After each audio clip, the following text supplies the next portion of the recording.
Good evening, Crabs fans on the radio and on the internet around the world and around the block. Crabs baseball is on the air. This is Benjamin Schaefer. I'll be bringing you all the action tonight as your Humboldt Crabs meet the San Leandro Ports for a first game of a two-game series tonight and tomorrow night.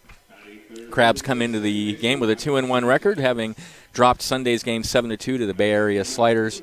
It's going to be an exciting night for baseball. It's a beautiful overcast, but a beautiful night at the ballpark. The Sliders were here last year. They gave us some good ball games, and we expect the same tonight. We have an interview to start it off. Kevin Wyatt is interviewing who tonight?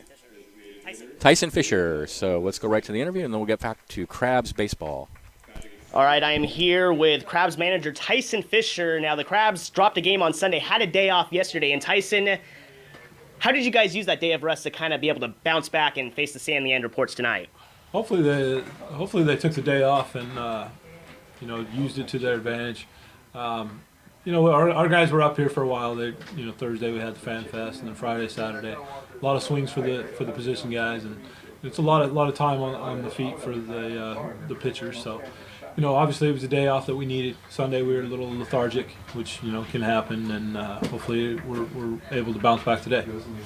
Pitching staff-wise, you've used quite a bit of pitchers over the first 3 days. How well rested are they?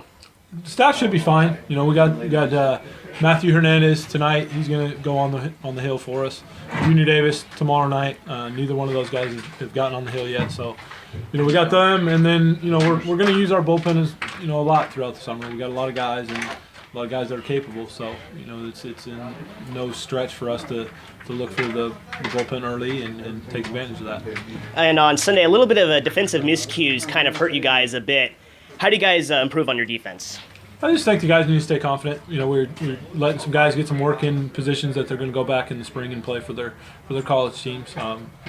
Obviously there's some guys that are maybe ahead a little bit in terms of the position player standpoint, and those will primarily be the guys that you'll see each and every day. And Sunday we were getting a little bit of work in, and obviously made a few errors, and anytime that happens, it doesn't help us. But really, we got to throw more strikes than we did on Sunday. I think that was the big thing for us on Sunday in terms of us, and not getting that game. And the San Leandro Ports coming into town tonight, a team you faced a couple of times last year. What do they bring to the table that's going to be a challenge for you guys? I think they're going to give us their best shot. Obviously, that usually happens every time that we play. Everybody comes for us, and I think tonight's going to be the same. And then going into tomorrow, looking at them, I think they got some guys that can play. We just need to be ready to go and ready to answer the call. All right, thank you, Tyson. That was Crabs manager Tyson Fisher. This is Kevin Wyatt for AM 1480 KGOE.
All right, welcome back to the ballpark. Let me give you the starting lineups for the San Leandro Ports. It'll be Mark Johnson in center field. Byron Buckley will bat second at first base. Ivan Sanchez at second base bats third. Tyler Strawn at third base bats cleanup. Matt Flores in left field bats fifth. Finn Del Bonta Smith will be the DH and bats sixth. The shortstop, Isaac Ortiz, will bat seventh.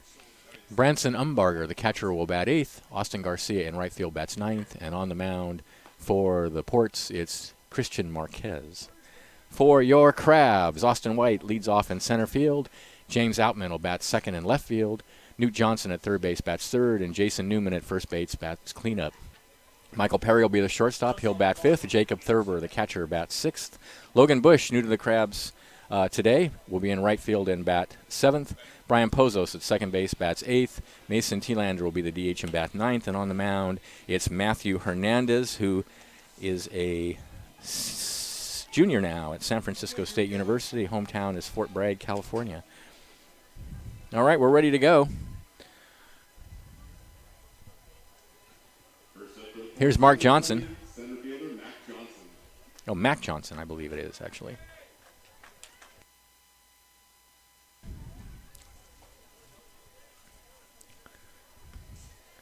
Right-hander Matthew Hernandez on the mound for the Crabs.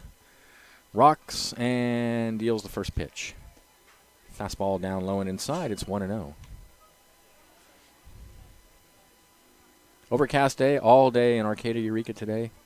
Cool temperature tonight, wind blowing slightly out towards right center field at the moment. 1-0 is the count and the pitch. High hopper over to third base. Up with it is Johnson. Throw to first, one away.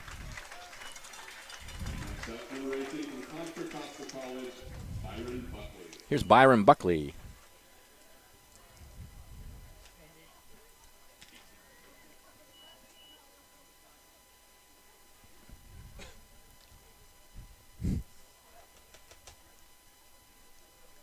Buckley, a left-handed hitter.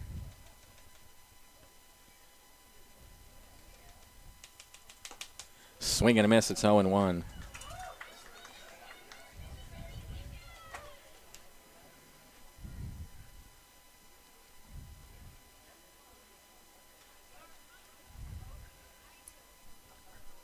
Here's the 0-1. Fastball down and away. It's 1-1.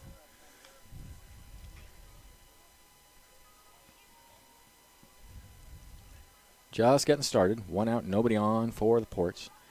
Here's the 1-1 pitch. Down in the dirt, it's 2-1.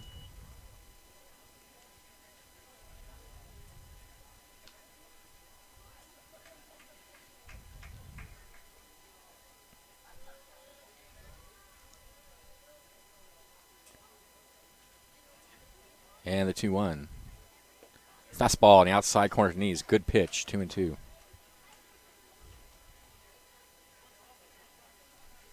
Crabs won 2 out of 3 over the weekend, 7-1 on opening night, 17-2 Saturday night, and we were kind of afraid Sunday was going to be an equally big blowout. Baker's ball is hit on one hop out to short. It's off his glove and trickles into center field.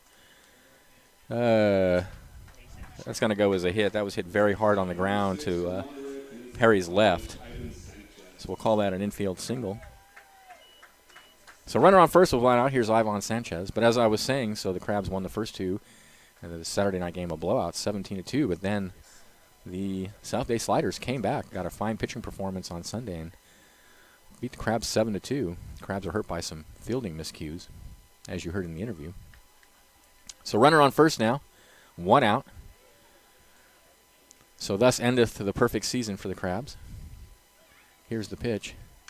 High in the air down the right field line. That's going to drift out of play. 0-1 the count.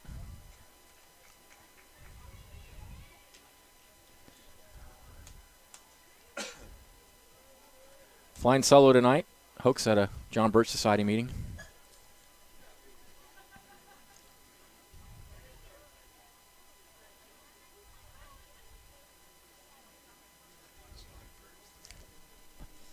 Here's the pitch. Raking pitch is in the dirt. It's 1-0. 1-1.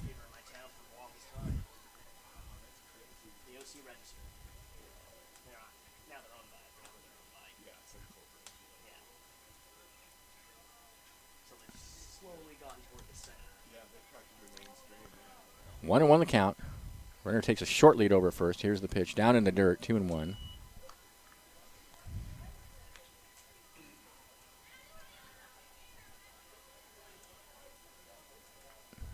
County, where I'm from, the red's to the red part of the state. Yeah. Pretty rad. Brian Buckley over at first.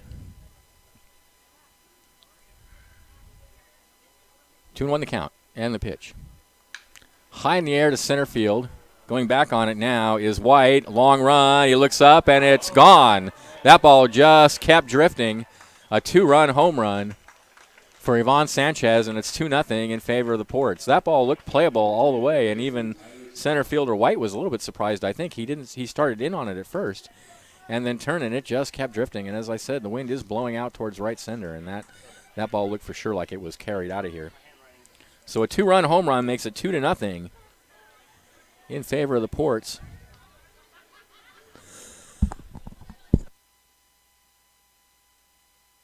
Here's Tyler Strawn, third baseman. Still one out. Strawn, hitter against the right-hander Hernandez, who rocks and deals a fastball in there at the knees for a called strike. Today's umpires, it's Daniel Osborne at home plate, Don Holfacker over at first, and Dan Murphy at third. 0-1 the count. Here's the pitch. In the dirt. So a ball and a strike now to Tyler Strawn. I think Strawn was on this team last year. He's familiar to me. A lot of the players return, obviously, year to year. Crabs don't have any returnees this year. Here's the 1-1 to Strawn. And that one's down and in, 2-1.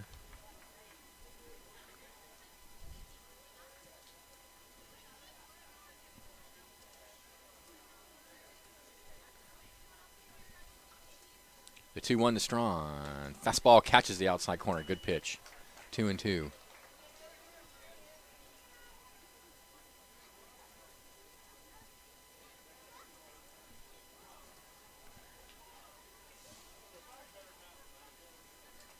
The 2-2 is lined in the left center field. Over to get it is White. A diving try, and he's got it in left center field. What a catch.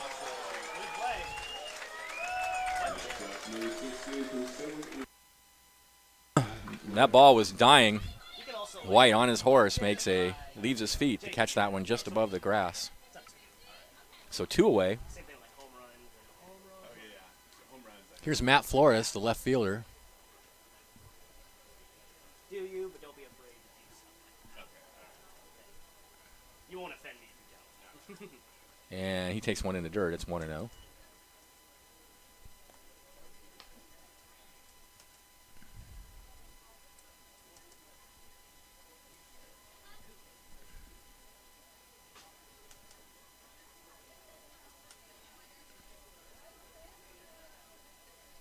Next pitch is down low again. It's 2-0. Hernandez getting behind hitters and then having to come in so far. It's hurt in this inning. 2-0 the count. And the next pitch is, that one's lashed in the right center field. That's going to be extra bases. That's going to bounce up against the fence on one hop. On his way to second is Flores, and that's 3 balls hit fairly hard against Hernandez here in the first inning. That's a stand-up double. So here's Finn Del Bonta Smith, the designated hitter, with a runner out at second and 2 away. 2 runs across already here in the top of the first inning for the Ports from San Leandro. Their home field is on Laney College in downtown Oakland. It's a lovely campus in downtown Oakland. They share that field with a lot of other teams, the Neptune Pearl, and lots of teams use it.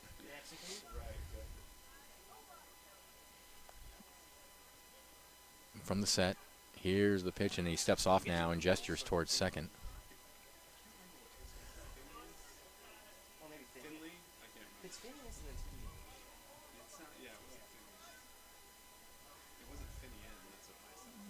Here's the pitch. Fastball misses inside.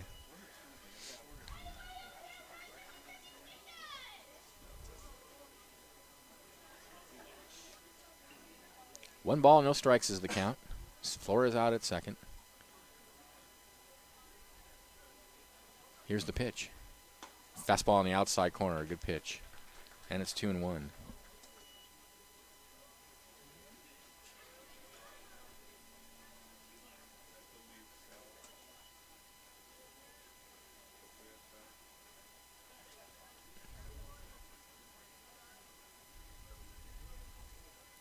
The 2-1 breaking pitch is in the dirt, 3-1.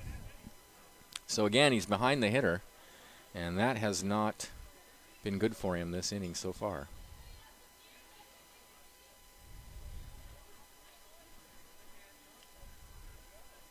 Three and one the count.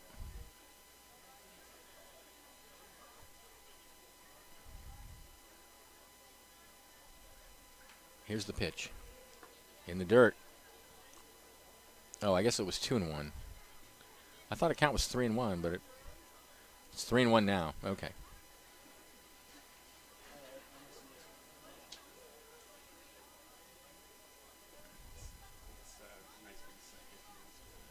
Somehow we added a pitch in there. 3-1. Ooh, called strike on the outside corner. That was a close pitch. 3-2.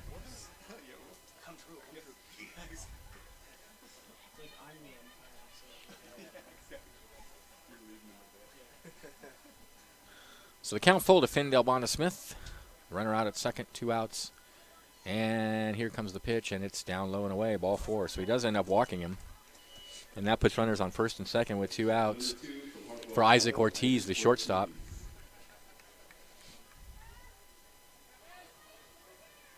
And now here comes Eric Giacone out to the mound to have a word with Hernandez, who is really not around the plate. And as I've been noting, it's getting him into trouble.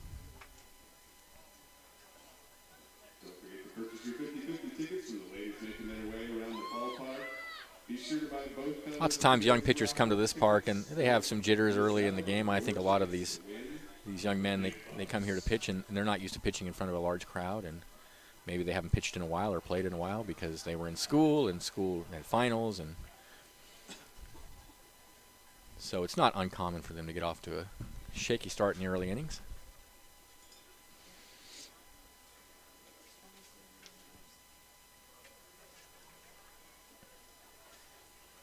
So here we go. Ortiz the batter. First and second, 2 outs.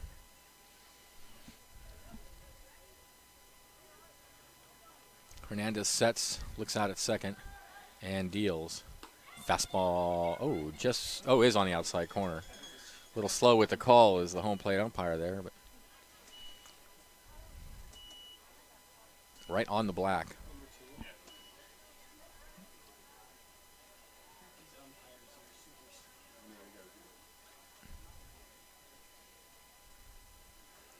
Oh, 1 pitch. Breaking pitch is down low. It's 1-1.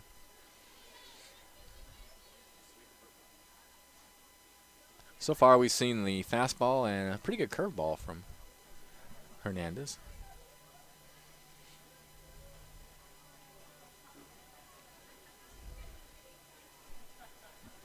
The 1-1 count.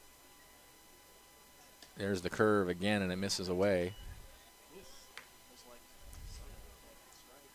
2-1 the count.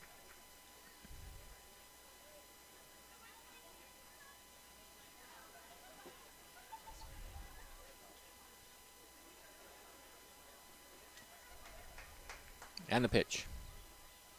Ground ball over to third on a couple of hops. He's going to take it to the bag himself, and that'll end the inning. 2 runs, 3 hits, no errors. 2 left for the Ports at the end of half inning to play. It's Ports 2, Crabs coming up. This is exciting Crabs baseball, 1480 KGOE.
All right, welcome back to the ballpark. Thanks to the Alibi on the Arcata Plaza.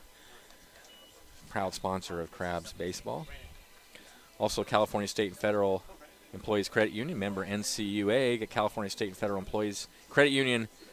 They're all local, all Humboldt, all the time. Humboldt's own CSFECU, join them today.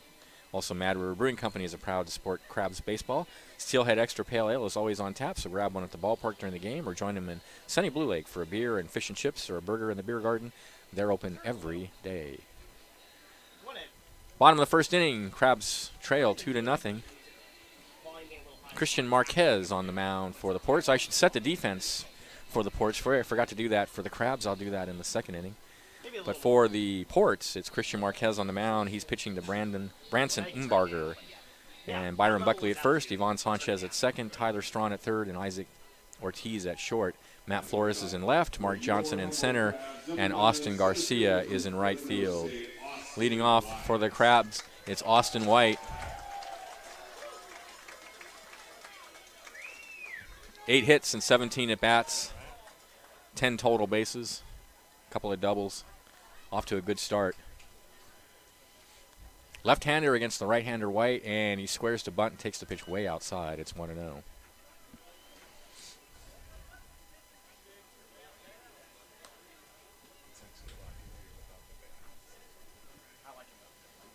Made a fine play in center field in the first half of the inning. Diving catch in left center. A dying line drive. Here's the 1-0 pitch. He does not show bunt this time, and a swing and a miss. It's 1-1. He strikes me as a bit of a free swinger already this season. He does have 4 strikeouts. That's the most on the team. He gets on base a lot. Here's the 1-1. Way outside, 2-1. It's a little bit too early to tell what's a tendency and what's just a coincidence, but that's just my first impression. 2-1 the count. And the pitch. Swing and a miss. 2-2. That was a fastball high and away.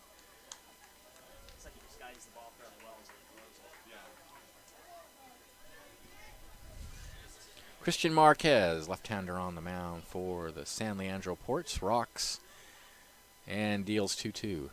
In the dirt, the count goes full.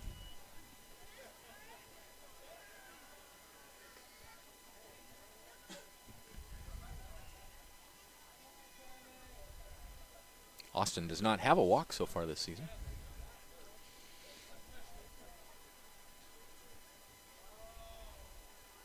Here's the 3-2 pitch.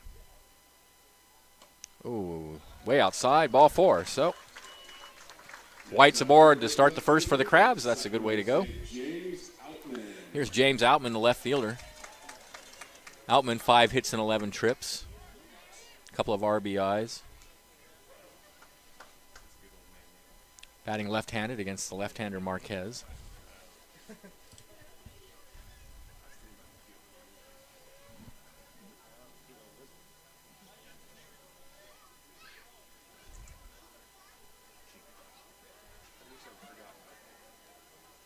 Here's the pitch. Tapped off his foot. It's a foul ball. Boy, that ball had a lot of English on it. It hit the ground near third base. It was headed towards third, but when it hit the ground, it leapt back towards home. It was foul all the way. So it's just an 0-1 count. White has a pretty short lead over at first.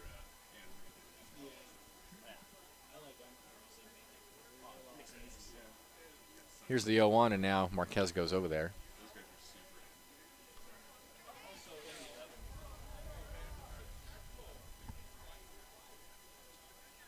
No band tonight, small crowd on hand. Tuesday night, usually our lowest attended games.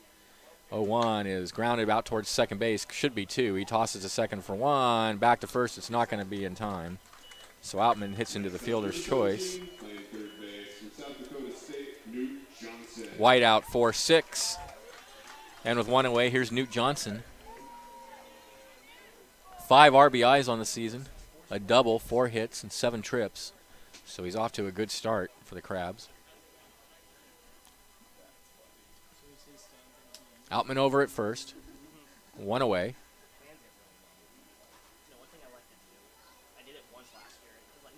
Marquez looks at second and deals outside, 1-0. Does not have an overpowering fastball.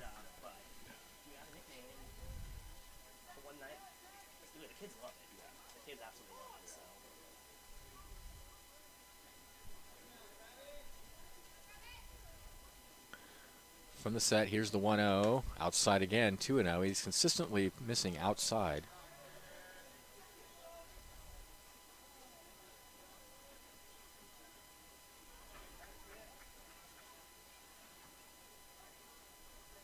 Two balls and no strikes, the count. Here's the pitch.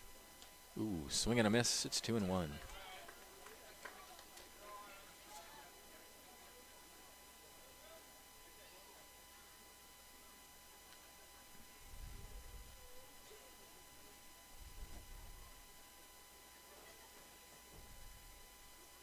Toss over to first. Outman dives back.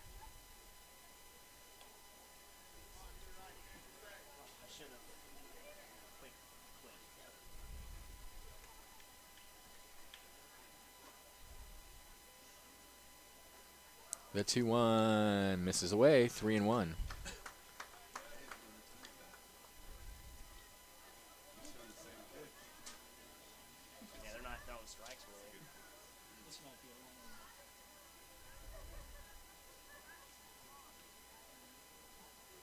Runner goes. The 3-1 is a called strike. Throw down to second is not even close. Outman's got it stolen.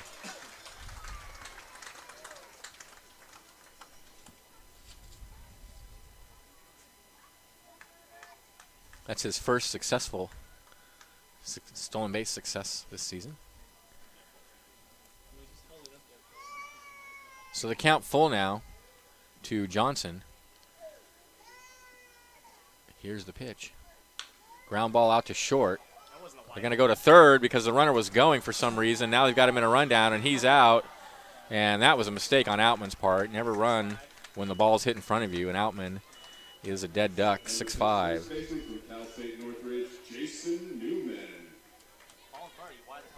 So with Johnson at first and 2 outs, here's Jason Newman. Newman, 11 total bases in 14 at-bats. Now that was an unfortunate incident on the base paths. Runner on first, 2 outs now. Newman can tie the game in a hurry, though. Pretty impressive power so far.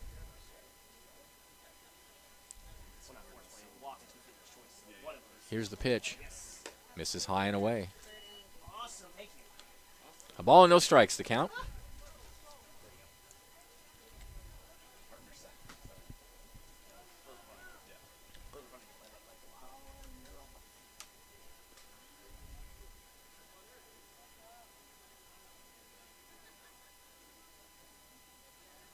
The 1-0. Swing and a miss. And that one gets away from the catcher, and on his way to second is Johnson. Pass ball.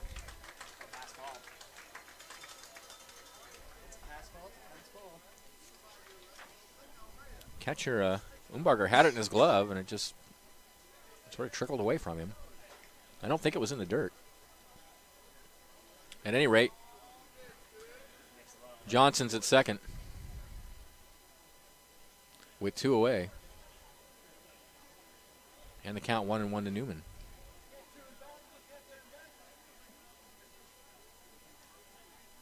Here's the pitch. Inside, 2-1.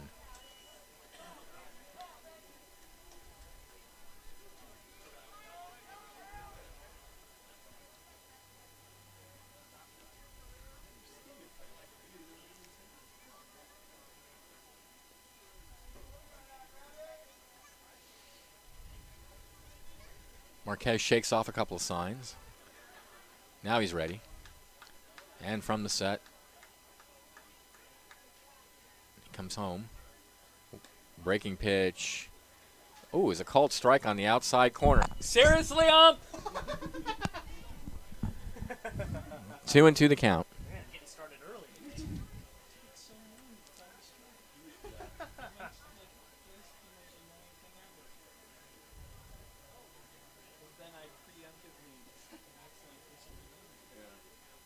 2 balls, 2 strikes to count. Johnson out at second.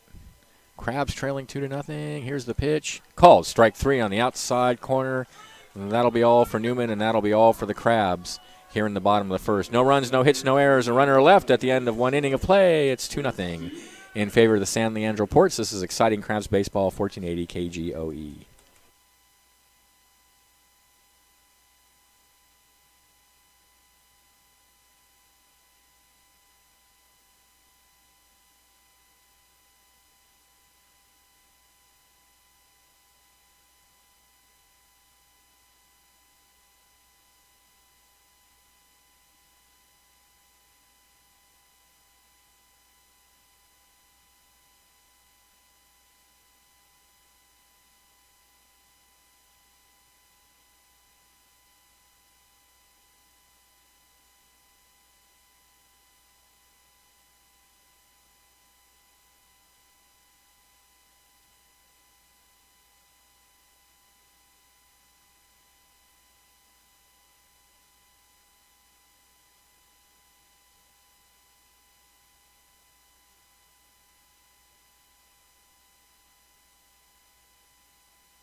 All right, welcome back to the ballpark. It'll be Branson Umbarger, Austin Garcia, and Mark Johnson for the San Leandro Ports in the top of the second inning. They're up 2-0. 2 runs, 3 hits, no errors for the Ports. No runs, no hits, no errors for the Crabs. Matthew Hernandez back out on the mound for the Crabs, and there's a fastball down low. It's 1-0.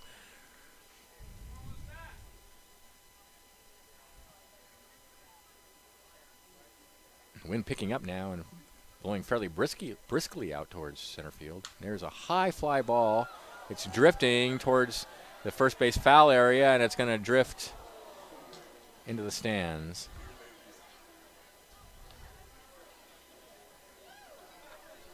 0-1 the count. Yeah, that stirred up the crowd a little bit. Really quiet out here.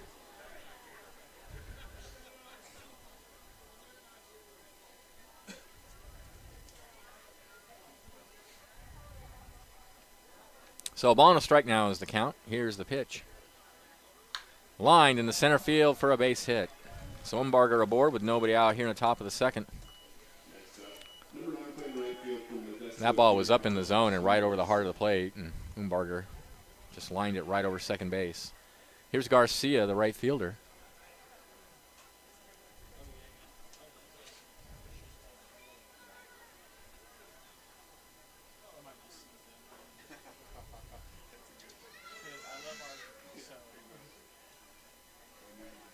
Umbarger with a very short lead over at first. Here's the pitch. Breaking pitch is down low inside, 1-0.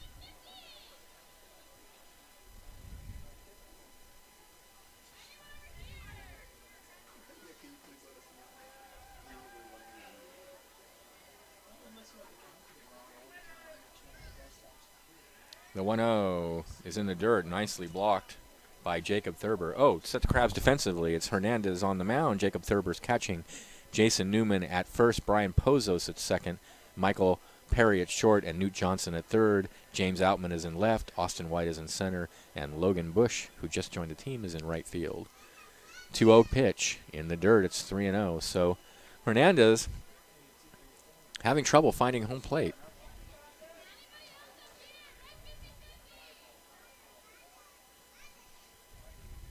Three and 0 the count. Nobody out, runner on first. Here's the 3-0, and that one's called strike. Garcia taking all the way.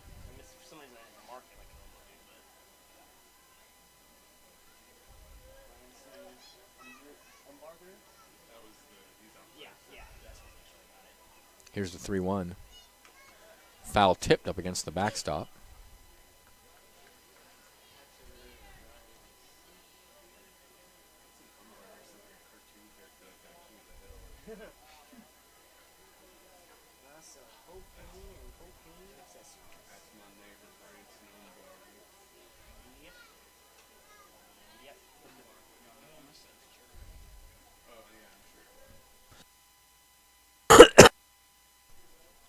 3-2 pitch.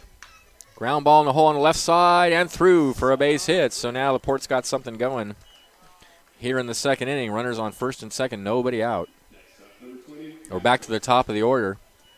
Here's Mac Johnson, grounded to third in his first at bat. That was just a high hopper right in the hole on the left side. It wasn't hit that hard, but it was easily through for a base hit.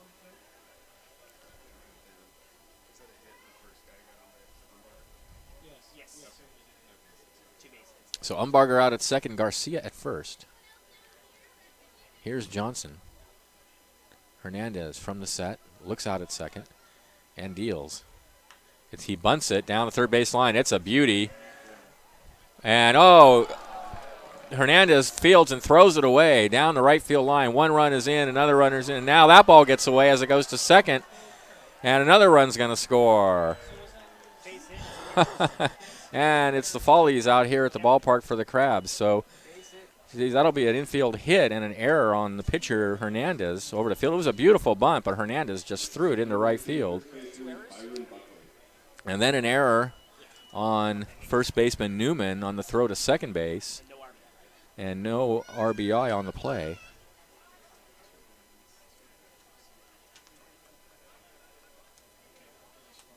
So Crabs defense letting him down there. It was a good bunt. Give him credit for the bunt, but should not have been 2 runs scoring on that play.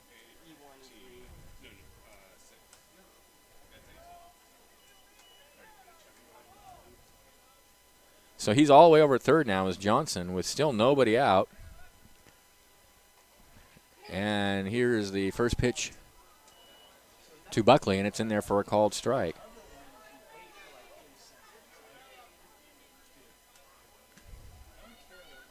Yikes. 4-0 now in favor of the Ports, and a runner over at third, nobody out. Here's the pitch.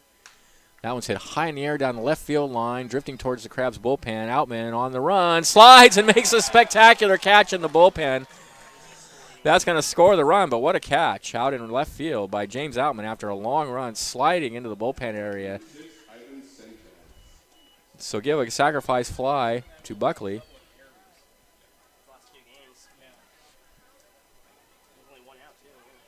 Crabs trade the out for the run. And it's 5-0 now in favor of the Ports. First pitch to Sanchez is a fastball away. It's 1-0. So 3 unearned runs here in the second inning have given the Ports a substantial lead. Still early. Crabs have plenty of time. 1-0 the count. Breaking pitch is in there at the knees. That's a good pitch for a called strike. It's 1-1.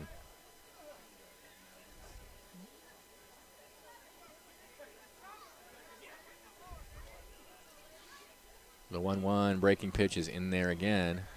Nope. Yep. Yes, this umpire takes a while before he lets you know what the call is. I don't know if like the distance between his hand and his brain is further than on other people or what, but 1-2 the count. Oh, that one's hammered in the left center field and deep. That's going to go all the way up to the fence on a hop. On his way to second now is Sanchez, and he'll cruise in there with a stand-up double. Things not looking good for the Crabs early here. Matthew Hernandez getting hit hard. That's the 7th hit of the game for the Ports already, and we're only in the second inning.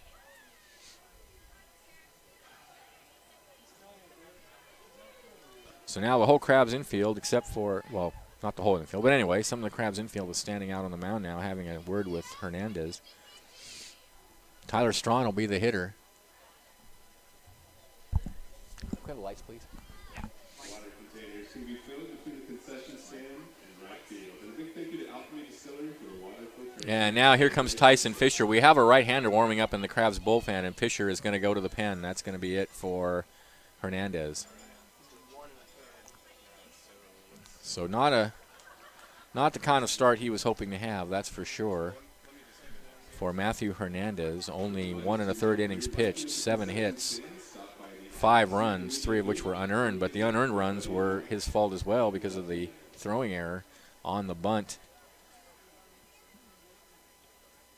And now we're going to have the new pitcher is going to be number 25, so that means that it's not clear who it is. Do we know who the pitcher is? Do we know who the new pitcher is? It looks like 20. Let's see. 26. Okay, so that means that I don't know who it is because we have no 26 on the Crabs.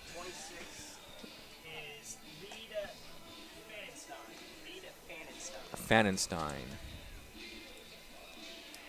26. Reed, R-E-E-D.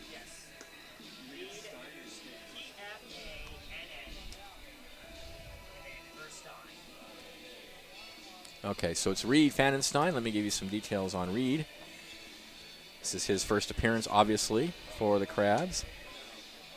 Reed Fanenstein, P-F-A-N-N-E-N-S-T-E-I-N.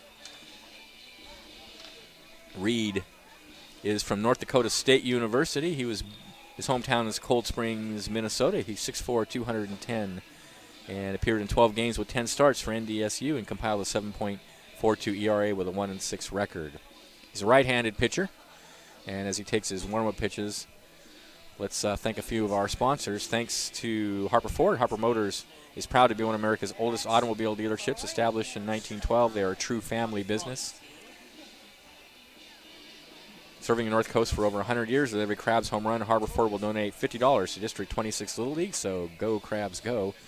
Also, Eureka Rubber Stamp. The Eureka Rubber Stamp Company has been in business in Humboldt since 1954, locally owned and operated, manufacturing rubber stamps, engravings, vinyl signs, lanyards, novelty item stencils, and more. New memorial rocks are now in stock. They're at 520 F Street in Eureka, and their business hours are 8:30 a.m. to 5:30 p.m., Monday through Friday. All right, Fanenstein on the mound.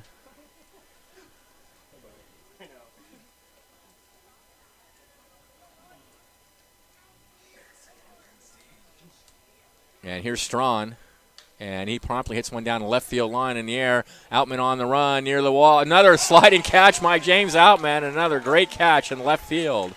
Good job. That ball drifting towards foul territory. Outman, another long run and another fine catch. So Sanchez has to hold out at second, and with 2 away, here's Flores.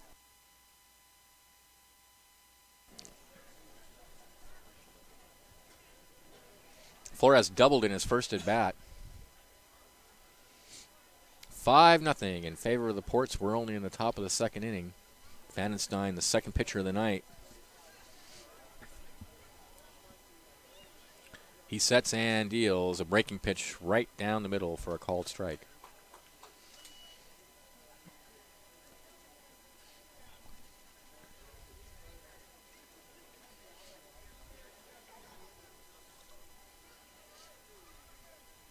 On the count. Fastball is down low.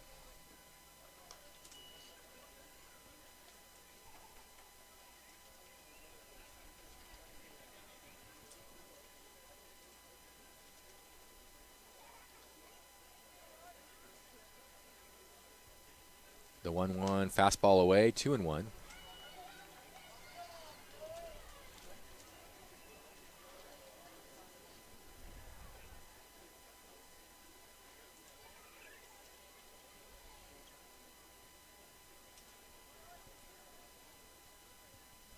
From the set, Fanenstein looks out at second and now deals 2-1, and there's a breaking pitch down and away. It's 3-1.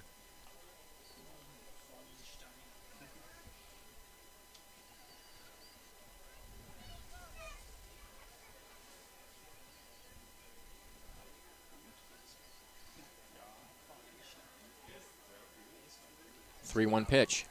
Ground ball down to third.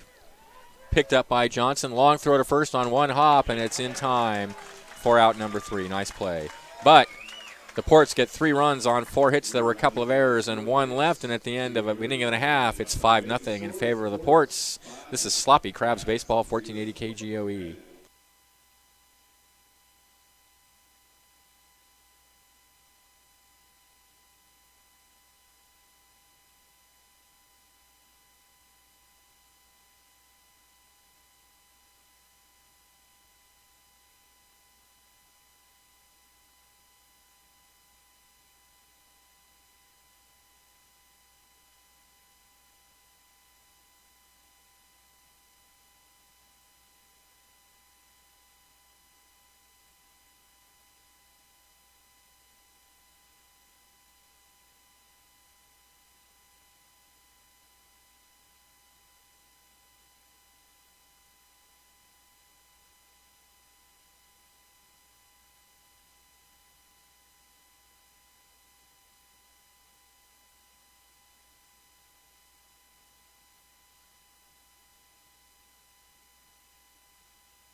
Welcome back to the ballpark. Crabs down 5-0 in the bottom of the second inning. It'll be Perry, Thurber, and Bush for the Crabs against Christian Marquez,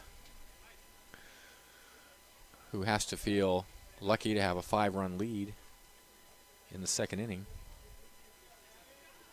Marquez, the left-hander, rocks and deals to Perry. First pitch is high and away. It's 1-0. Perry has 3 hits and 13 trips to the plate on the young season. Here's the 1-0, and he lines that one in right center field. That's going to be extra bases. It's going to roll all the way up the track to the wall, and he'll cruise in the second with a stand-up double. So Crabs coming right back here in the second with a leadoff double. Here's Jacob Thurber. Thurber 3 hits and 13 at-bats.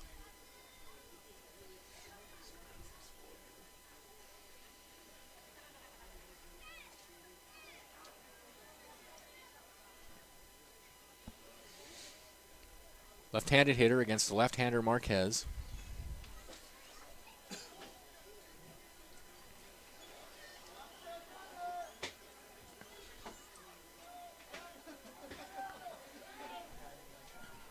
Here's the pitch. Check swing, and he hits it foul over towards the Crabs dugout.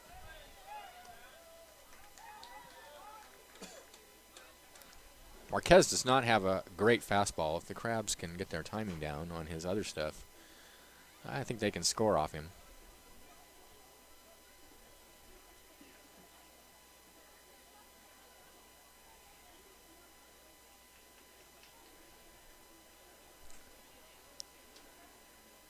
Lights coming on at the ballpark now. The 0-1 is a big swing and a miss, and it's 0-2.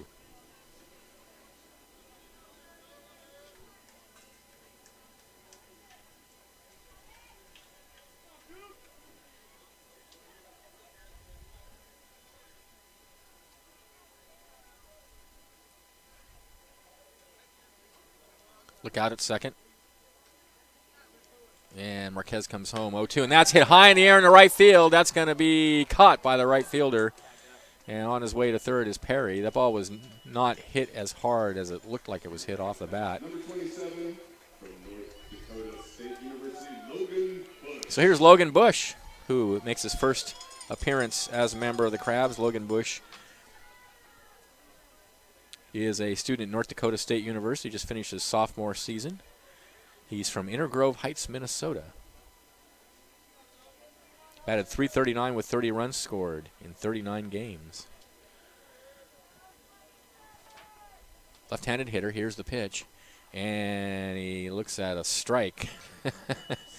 I'm just going to call it for myself and hope the umpire confirms it, because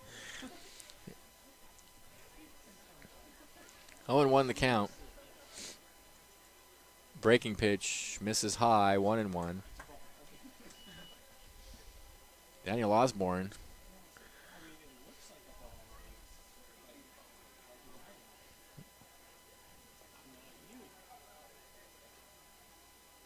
Here's the 1-1 pitch. Fastball right down the middle, 1-2. He's a lot faster with the call and a strike. If it's a strike, he kind of gets a little more roused and then gives you the call right away if it's a good pitch. But if it's just your average, ordinary strike, he's kind of more lackadaisical about it.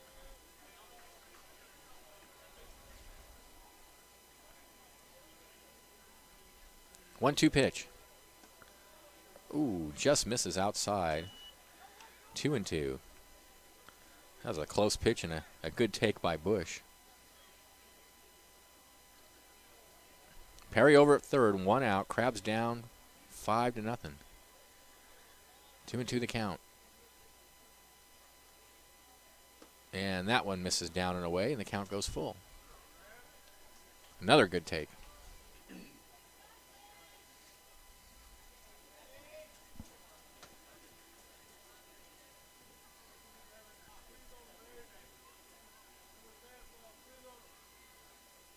The 3-2. Broken bat, roller back up towards second. I don't even, he didn't break the bat. He lost the bat entirely. A run will score. He let go of the bat, and launched it up against the screen, and the ball was a slow roller out to second. So Bush is retired 4-3. Perry comes in to make it 5-1 now in favor of the Ports. And here's second baseman Brian Pozos. 3 hits and 12 at bats.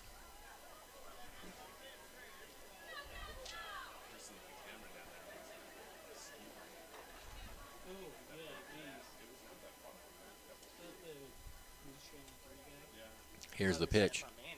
Lined into right field for a base hit. So Pozos aboard with 2 away.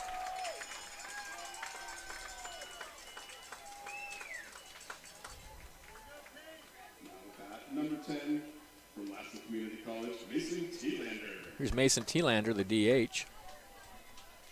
Thielander does not have a hit yet in 8 trips and 8 at-bats, but he has 6 walks.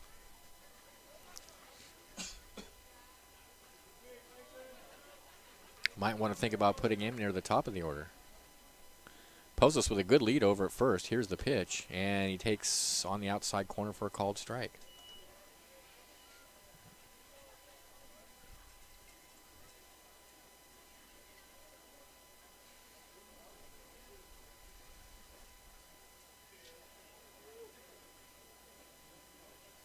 The 0-1, now he throws over there.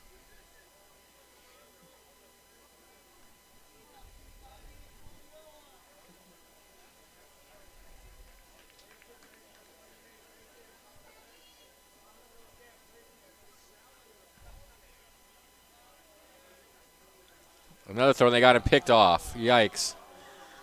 They're running back towards second, now back towards first. 1, 3, 6, 1, 1, 4.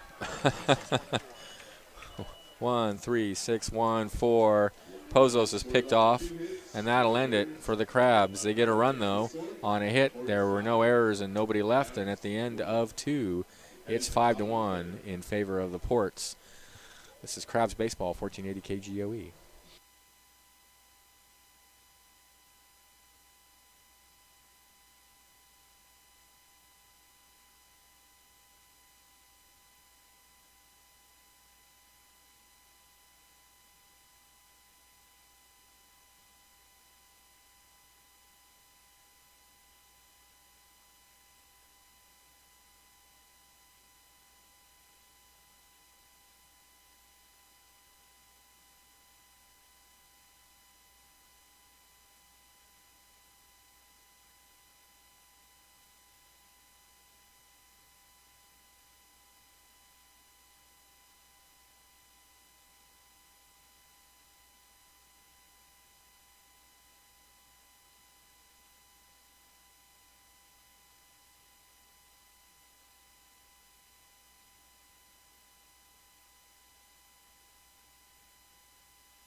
All right, welcome back. 5-1 Ports, top of the third. Finn Del Bonta Smith will lead it off, and then it'll be Isaac Ortiz and Branson Umbarger against Reed Fannenstein, or Stein probably, Fannenstein, on in relief of Matthew Hernandez for the Crabs. First pitch misses low and away. It's 1-0. Giants trail 1-0 in the bottom of the third against Boston. Here's the 1-0. In there for a called strike at the knees, and it's 1-1.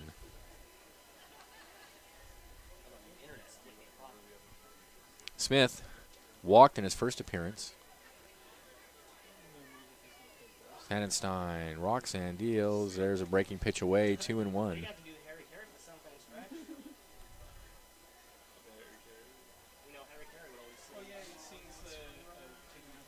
5 runs, 7 hits, no errors for the Ports. 1 run, 2 hits, 2 errors for the Crabs, and then that's 2 errors in the field, and then there's 2 mental errors also. There's a line shot in the left field, and that's going to be a base hit. So Smith aboard with nobody out here in the third.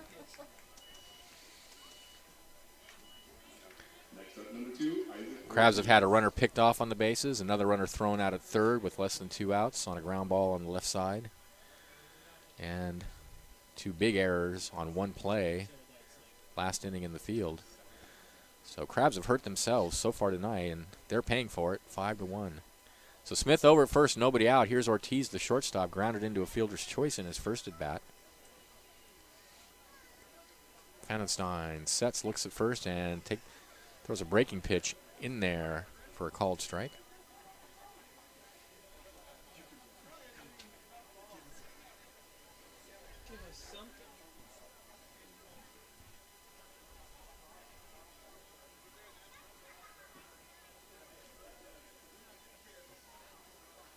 The 0-1. Breaking pitch, grounded down to third. Could be two. Over to second for one. Back to first. And it's around the four and double play for the Crabs. Good play.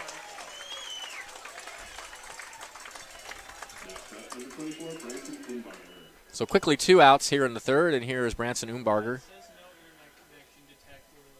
Singled in his first at bat.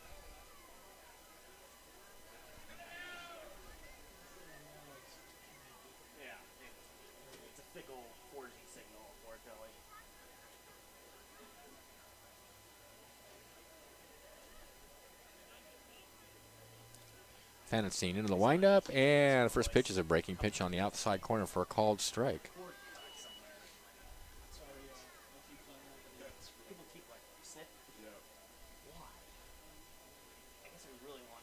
Here's the 0-1. There's a fastball, also on the outside corner for a called strike, and it's quickly 0-2.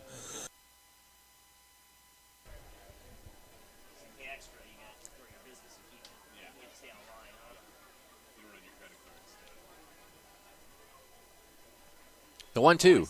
Breaking pitch is hit in the air to left center field. Outman has it for out number 3. No runs, hit, no errors, nobody left at the end of 2.5, 5-1 in favor of the Ports. This is exciting Crabs baseball, 1480 KGOE.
Welcome back to the ballpark.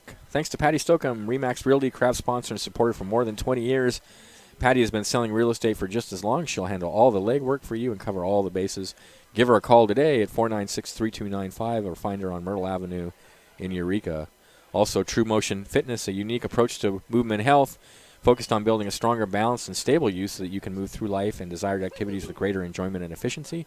True Motion Fitness is located at 901 O Street in Arcata. Their phone number is 822-3018. Bottom of the third inning, it'll be Thielander, White, and Outman for the Crabs, trailing 5-1. Thielander getting another shot as Pozos was picked off first in the second inning to end the inning.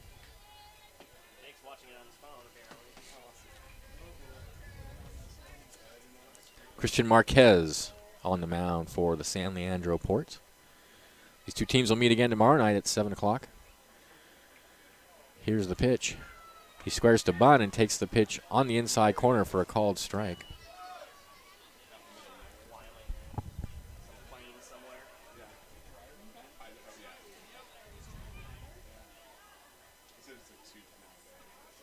The 0-1. This is down and inside, 1-1.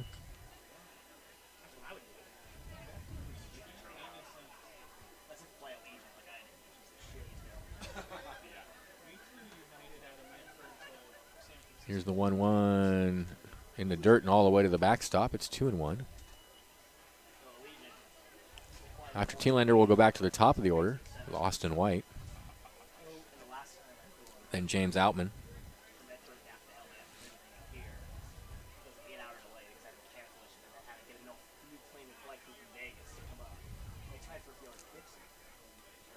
Two and one is the count. And here's the pitch. Fouled out of play.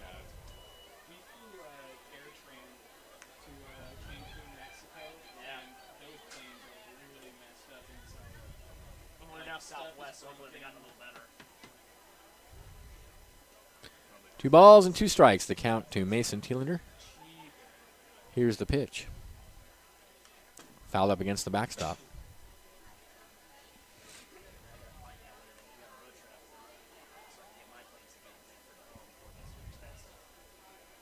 Although from that 8-hour delay, they said they had $100 to protect for a second call. See if they can get that to me.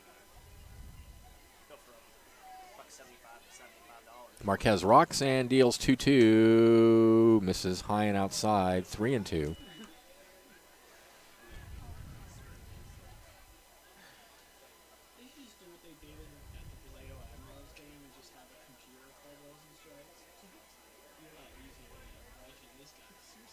The 3-2. High in the air and foul out onto F Street.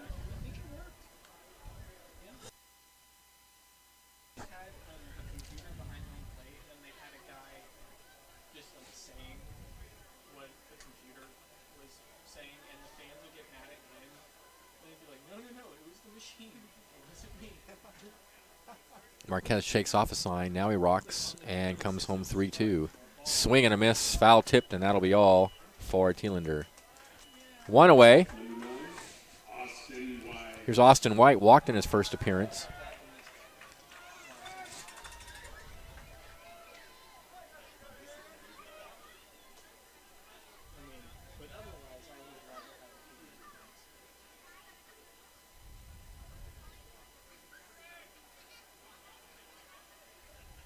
Here's the pitch.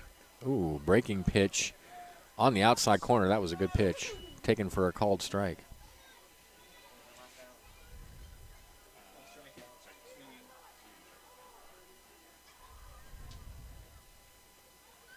Here's the 0-1. Misses away.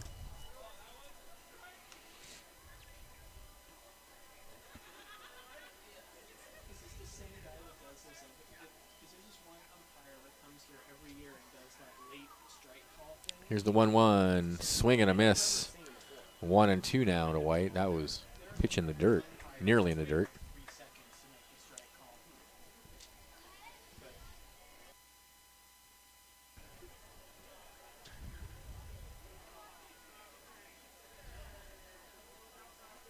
The 1-2 to White. Ground ball on left side and through for a base hit. White's aboard for the second time tonight. Takes a big turnaround first, but he'll head back.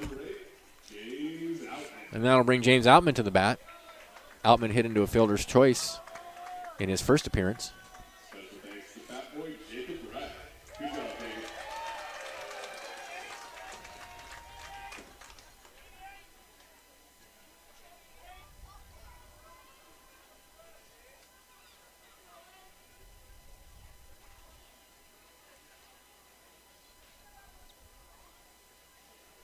Here's the pitch. Ooh. Thought about going around and held up, and it's way outside. 1-0. That had a big break to it. Outman, left-handed hitter against the left-hander Marquez. Austin White over at first with 1 out. Crabs trailing by 4. Here's the pitch. Swing and a miss. A big cut at a fastball right down the middle, and it's 1-1.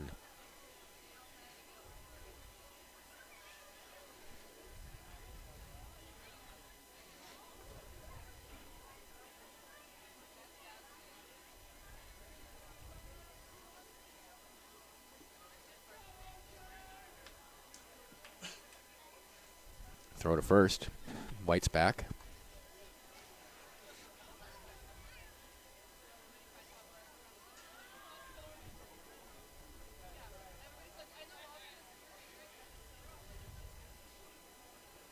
The 1-1 pitch. Runner goes. The pitch is fouled out of play.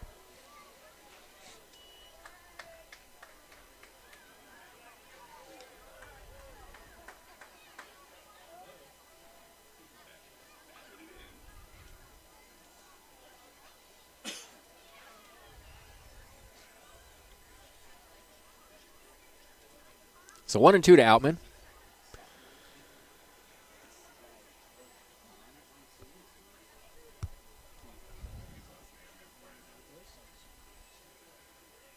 And the next pitch is down and away, 2-2.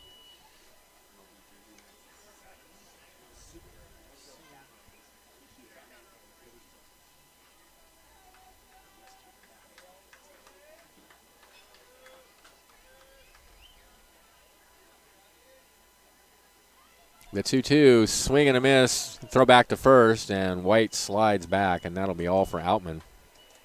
Number 17, Newt Johnson. So with 2 away, here's Newt Johnson hit into a fielder's choice in his first at bat.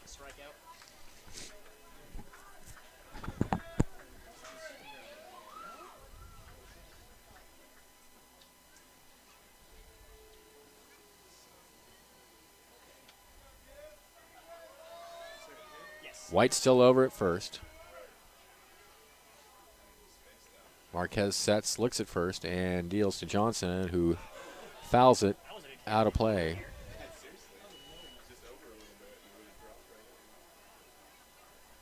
Smack this monitor, knock it out.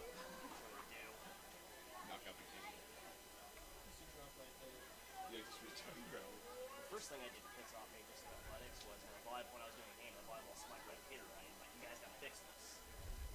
But, well, fine, okay. Runner goes. The 0-1 is hit in the air down the right field line. Garcia on the run. It's going to drop foul.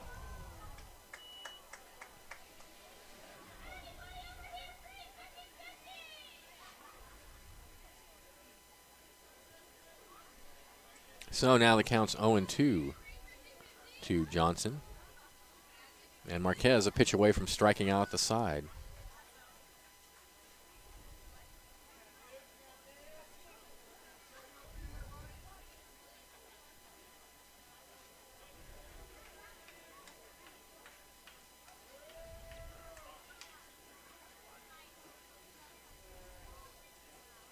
All right, here we go. The 0-2. Ground ball out towards short. Should be an easy play. He tosses to second in time to get White, and that'll end the inning.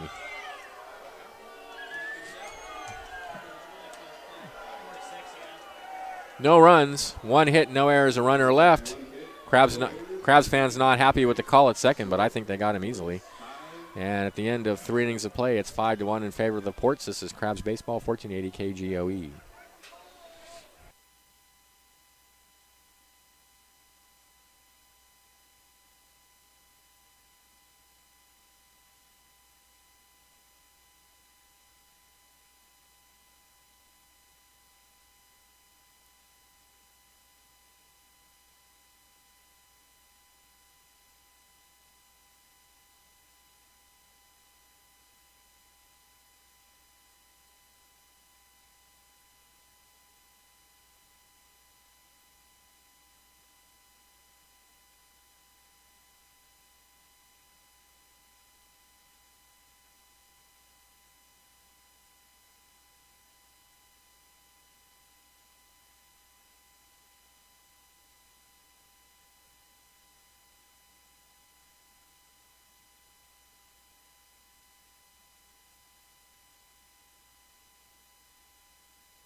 Welcome back to the ballpark.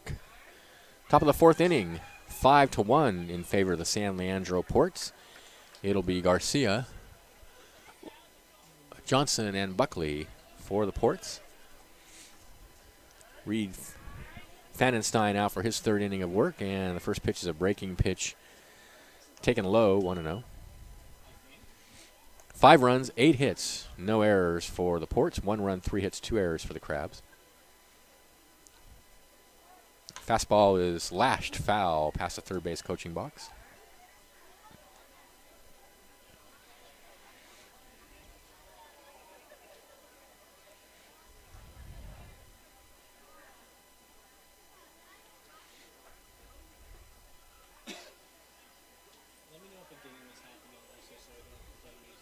Here's the 1-1 pitch. Breaking pitch fouled up against the screen.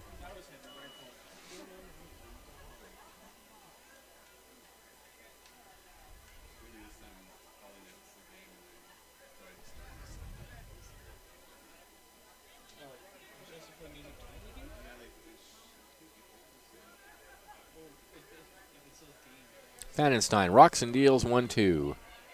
Down in the dirt.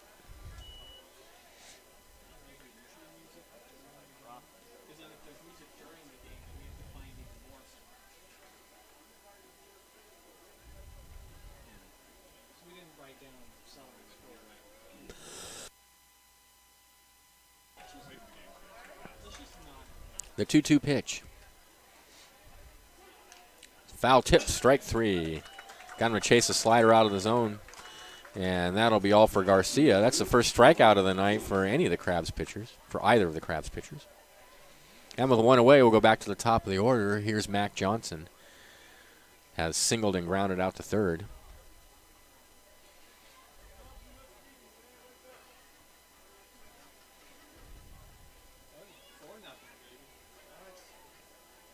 Here's the pitch. Swing and a miss. It's 0-1.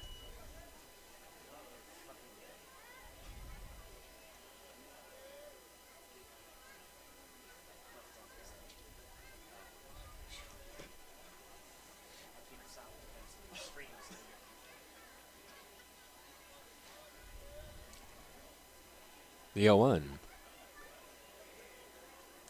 Taken down low. It's 1-1.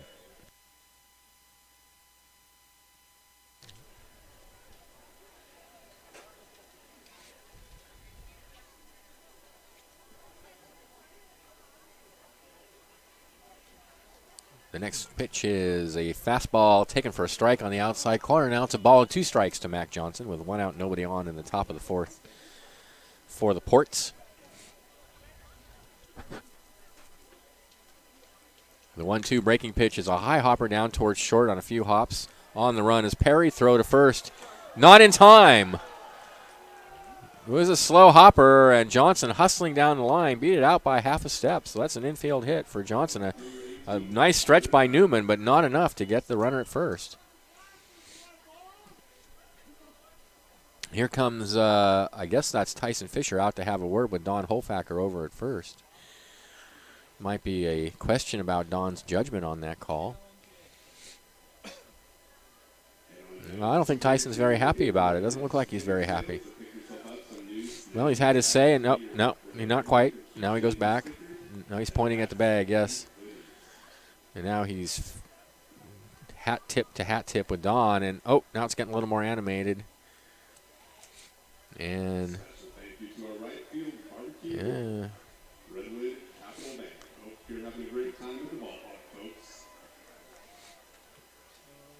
Small difference of opinion. And now he's had his say, and he heads back to the Crabs dugout. Hard to tell from up here. And now the umpires are conferring. That's, well, they're calling him safe. And now he's not done with Holfacker. Tyson back to have another word with Holfacker. Yeah, usually, and now Tyson's been tossed from the game, and that's the first time this year that he's been tossed. And now he's got nothing to lose, so he's really going to let Don have it. And Don's trying to walk away, but Tyson not having any of it. And there he goes, heading off the field. Usually they don't even bother to confer, but they brought Daniel Osborne, the home plate umpire, came out, and he called him safe, which was a strange thing to do. But anyway, that set Tyson off, and he's gotten tossed.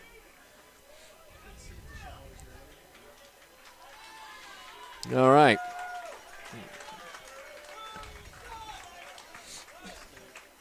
So Johnson over at first. Here's Buckley, 1 for 2 with an RBI. Well, actually, he's got a hit and a sacrifice fly. Johnson over at first. He goes. The pitch is a fastball. The throw down to second is, and it gets away from the shortstop, Perry. That would have been, he had him. Johnson was out, but Perry couldn't hold on, and that's a stolen base. And Crabs just not executing tonight. They had him dead to rights. The throw was right on the money from Jacob Thurber, and Perry couldn't hold it. So now Johnson in scoring position with 1 out, and the count 0-1 to Buckley.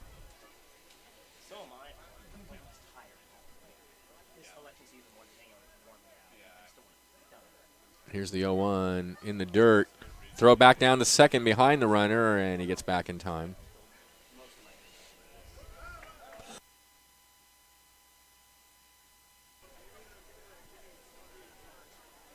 A ball and a strike to Buckley.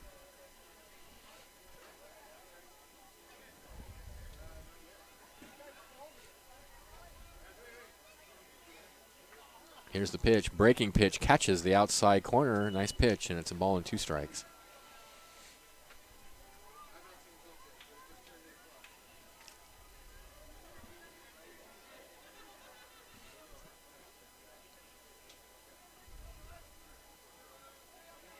The 1-2. Grounder out to second base. Coming in on it is Pozos. Toss to first. And that'll record the out there. On the play, Johnson goes to third. So with 2 outs, here's Ivan Sanchez, the second baseman. Has homered. That was a 2-run home run in the first and then doubled in the second inning. So he's having a good night at the bat. He's got a runner over at third and 2 outs.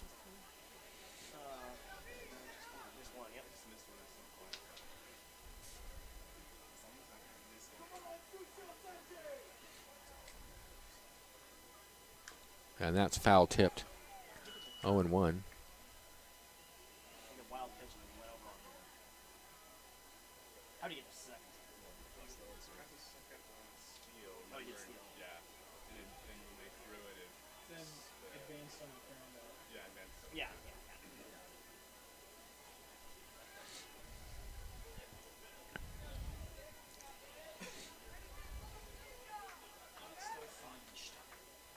So Johnson over third, 0-1 the count to Sanchez. It's 5-1 in favor of the Ports. Tyson Fisher has been shown the door. Here's the pitch. Breaking pitch, slider on the outside corner for a called strike. Is it 0-2 now? Fenenstein has some good stuff. He's got a good live fastball and a fine hard slider, it looks like. The 0-2 pitch. Fastball misses high. It's a ball and 2 strikes.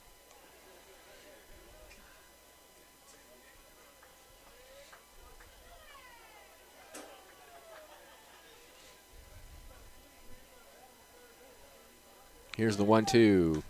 Line down the right field line and into the picnic area. Do we know who's having a picnic out there? Redwood Capital Bank. Having their picnic out in the right field. You can rent the picnic area here at the ballpark. It's a fine way to entertain guests.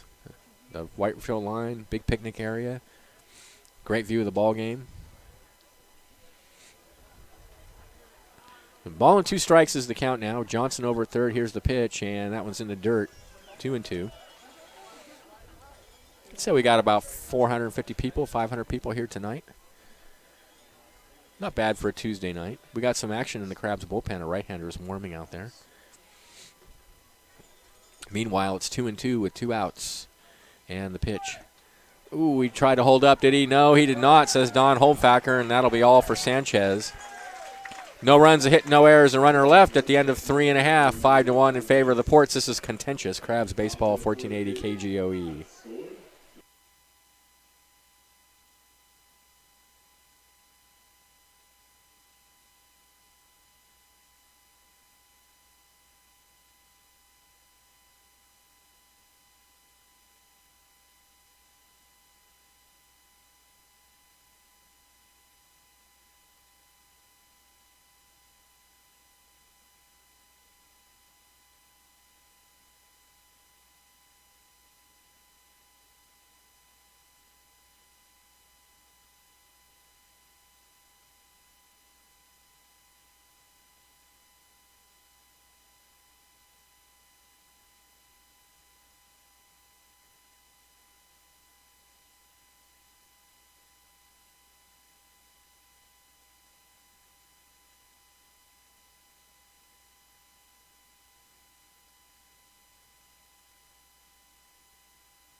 All right, bottom of the fourth inning.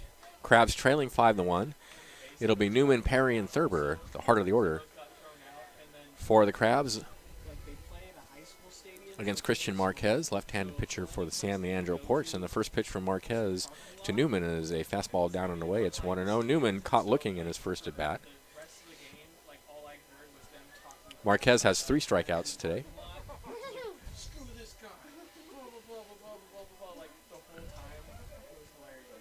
Here's the 1-0. In the dirt, 2-0.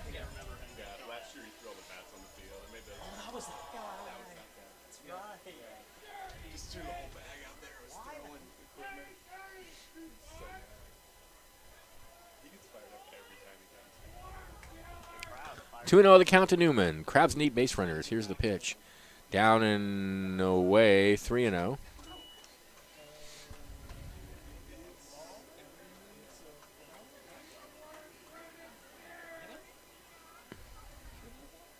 Here's the 3-0. Ball 4. Newman's aboard with nobody out for the Crabs here in the bottom of the fourth inning. Here's Perry, doubled in his first at bat.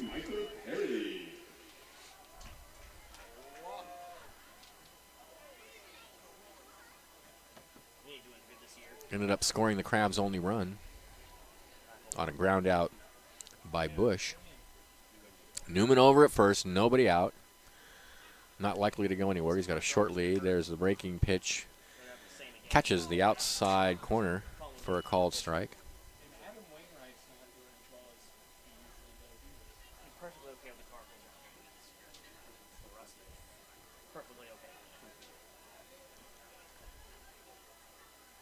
The 0-1. Swing and a miss at a fastball down at the knees, and it's 0-2. That was a big cut by Perry.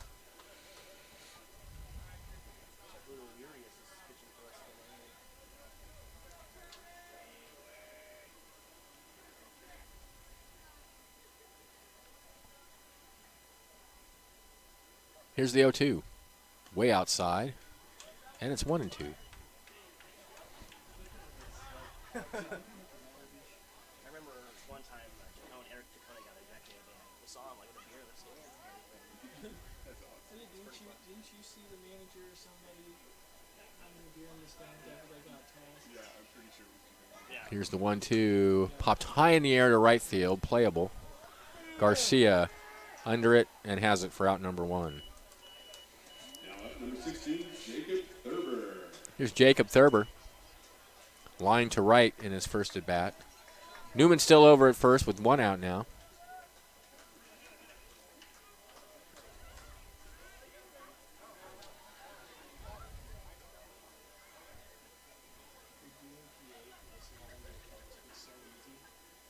They don't do any of the extra stuff.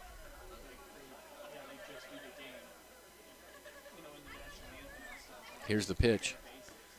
Fastball on the outside corner taken for a called strike. Then we got to sit there in the 100-degree heat and do PA. And I think it's indoors. Their booth. I think it's just a table, like a plastic table. The 0-1. In there again with a fastball, and it's 0-2. Crabs offense showing very little life since Friday night's blowout. On Sunday, they seem very flat. And again today, the 0-2. And it gets all the way to the backstop in the dirt, and that's going to send Newman to second on the wild pitch. So 1-2 strikes now to Thurber.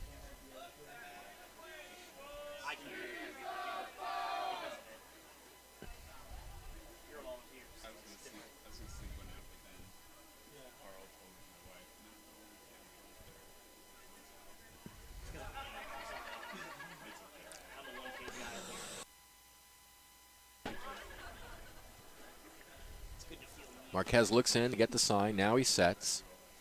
Here's the 1-2 to Thurber. Tapped foul down the first base line.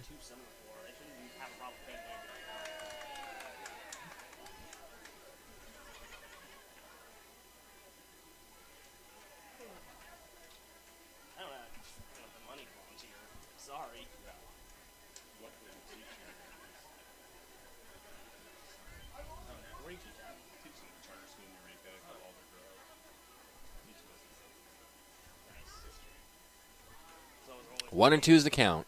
'Cause I never really get memorized. I can memorize stuff that's Here's the pitch. supposed to Down and away, 2-2. he did that one this year. No problem. The wind picking up now, blowing briskly out towards center field. I like the fact like how we allow interesting personalities there. These are actually people that exist in like this. Have you seen drunk history? 2-2 pitch. Check swing, and he takes it low and away, and the count goes full. Well, explaining the concept is it's people who are like kind of experts in the field, and interview them about a particular thing, era, city, person, they so they're just like slurring and probably sometimes they're in the bathroom vomiting. 3-2 pitch. They'll recreate it. Called. Strike 3 at the knees, and that's it for Thurber. Fourth strikeout for Marquez, and with 2 away, here's Bush. Bush, an RBI ground out to second in his first at bat.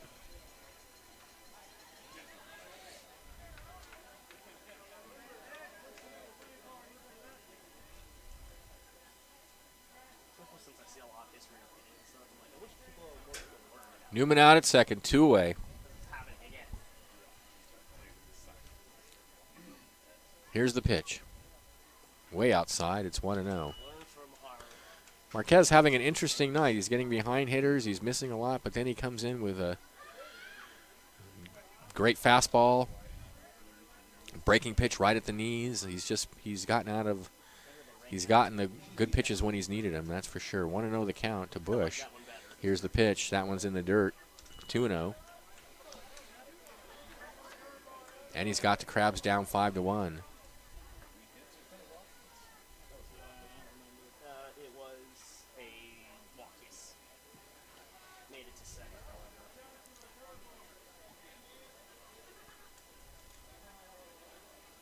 Here's the 2-0 pitch. Misses away, 3-0.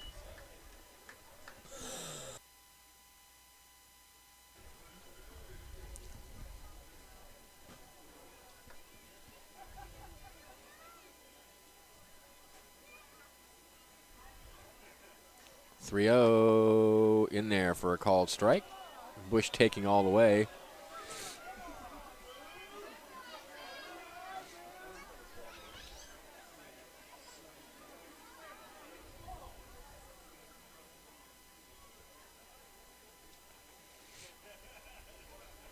The 3-1. Called strike on the outside corner. It's 3-2.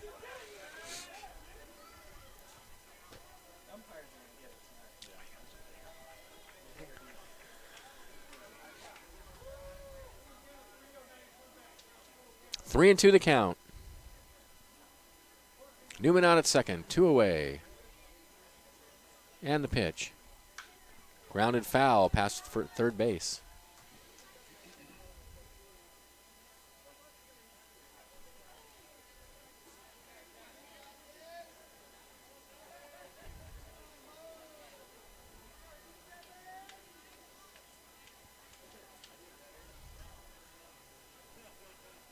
So we'll do it again with the count full. To Logan Bush. And the pitch. Oh. Ball 4. Just missed outside with a breaking pitch. And that puts runners on first and second now. With 2 away for Brian Pozos. Singled in his first at bat. Weird pickoff.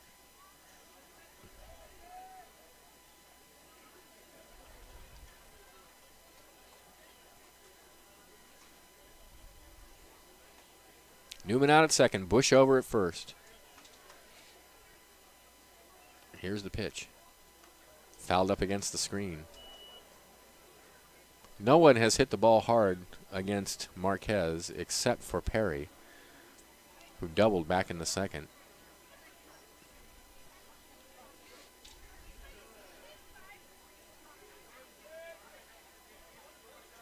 Newman walked and Bush walked.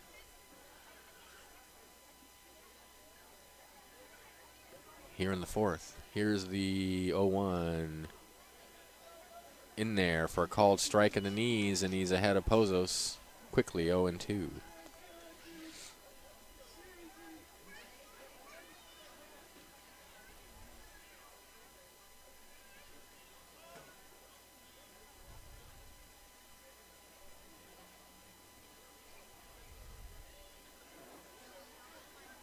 The 0-2 in the dirt. And ball and 2 strikes now to Brian Pozos. Mason Thielander on deck.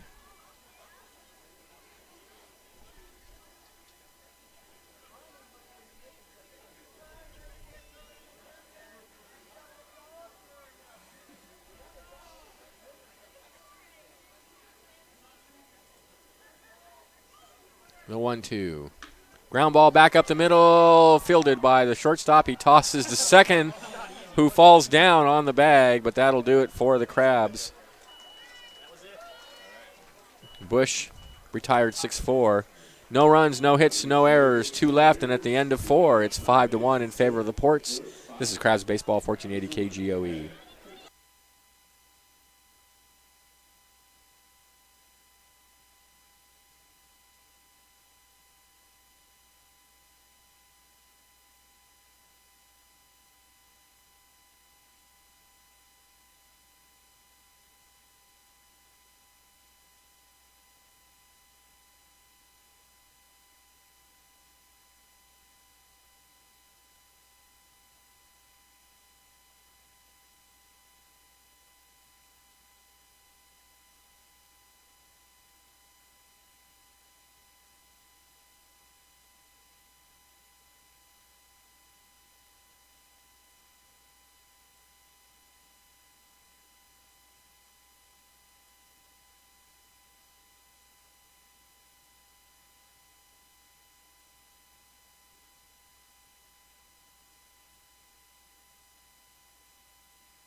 Welcome back.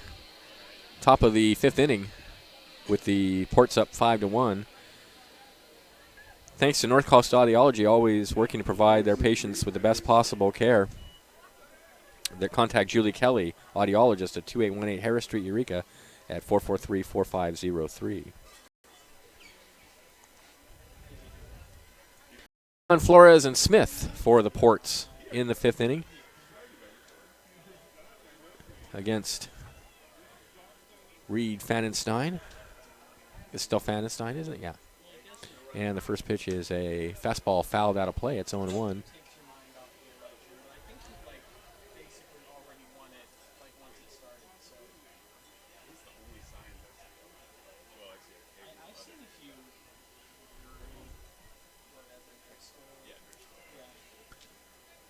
Strawn is lined out and flied out to left. Here's the 0-1. He takes a breaking pitch in there. A nice pitch that cut right across the heart of the plate for a called strike. And quickly, Fanenstein's ahead 0-2.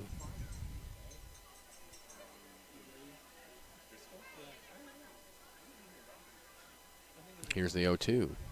Swing and a miss. Strike 3. Got him.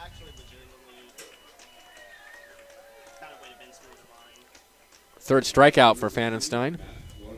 Here's Matt Flores. Flores has doubled and then grounded out to third.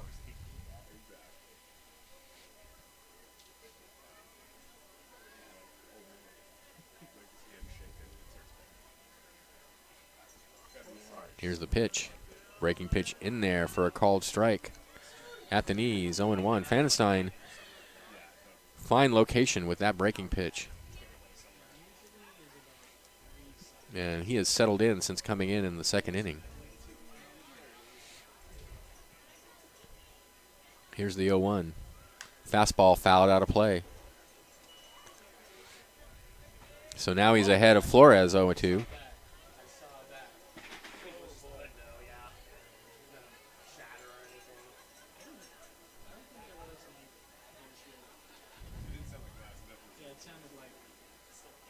The 0-2 fouled up against the screen. I just see softball skills moving. It's just repair on the ding on my phone.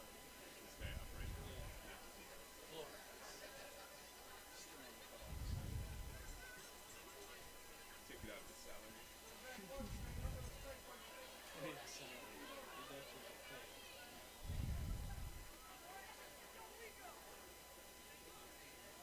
It's the top of the fifth, so middle of the fifth is a game, right? The 0-2 fastball down and away, 1-2. That was a good waist pitch. Flores wasn't going for it.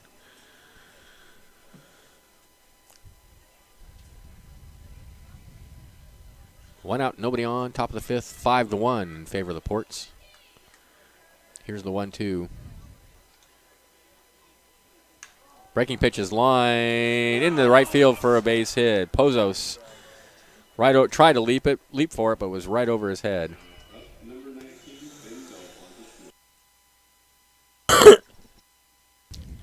That ball just out of reach. And so with one out and Flores at first, here's Delbona Smith, the DH. He has walked and singled so far tonight.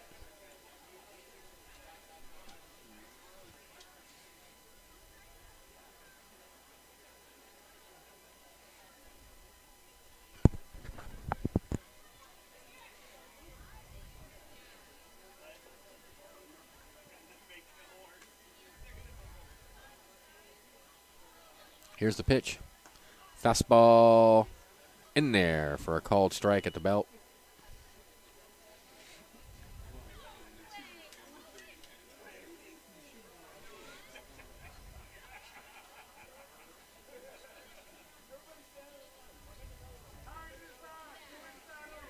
Flores with a short lead over at first. Here's the 0-1. Right down the middle. He just poured that right over the heart of the plate, and it's 0-2. Not sure what Smith was doing there. That was right down the middle.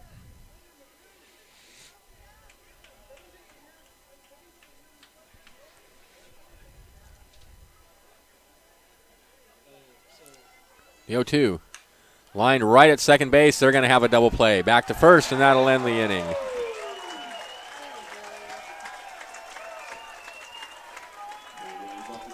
No runs, a hit, no errors, nobody left at the end of 4.5. It's 5-1 Ports. This is Crabs Baseball, 1480 KGOE.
Welcome back to the ballpark.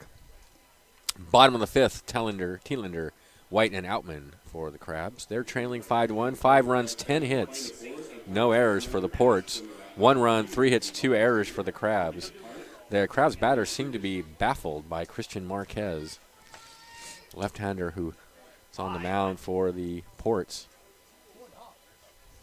Now up to the Crabs number 10, Mason Tielander. He's Tielander, struck out in his first at bat.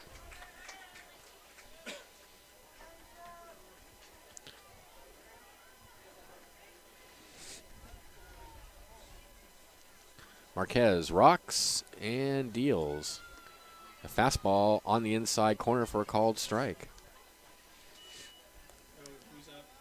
He has made the pitches when he's needed to.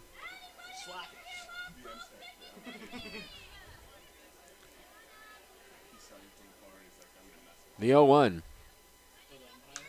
Fouled out of play. It's 0-2.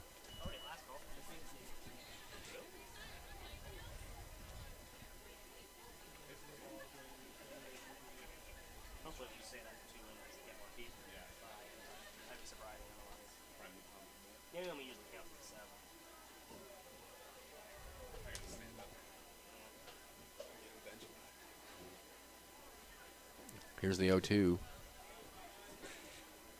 Down low. So a ball and 2 strikes now to Leandro.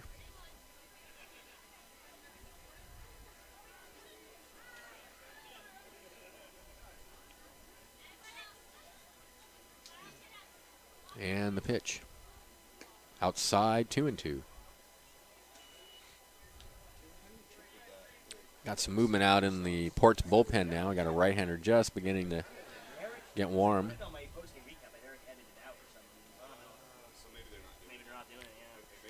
Here's the 2-2. Swung on and missed on a fastball. Out of the zone, and that's all for Leandro. That's the second time he's struck out tonight. 5th strikeout for Marquez, and here's Austin White. He's walked and singled.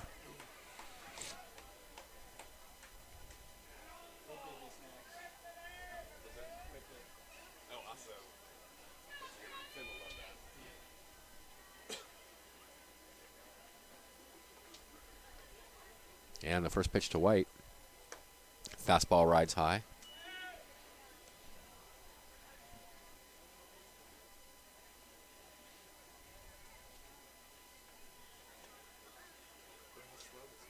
The 1-0 misses high and away. 2-0.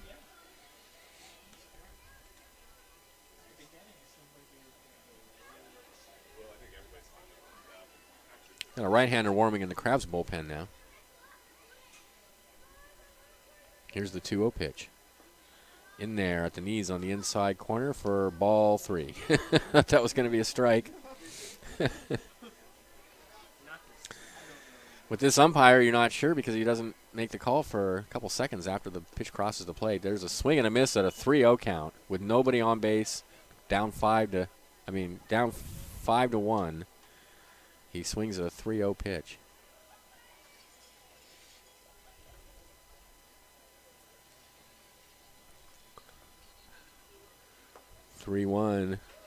That one's low, ball 4. So White's aboard for the 3rd time tonight. And here's Outman with 1 out. Outman's hit into a fielder's choice and struck out.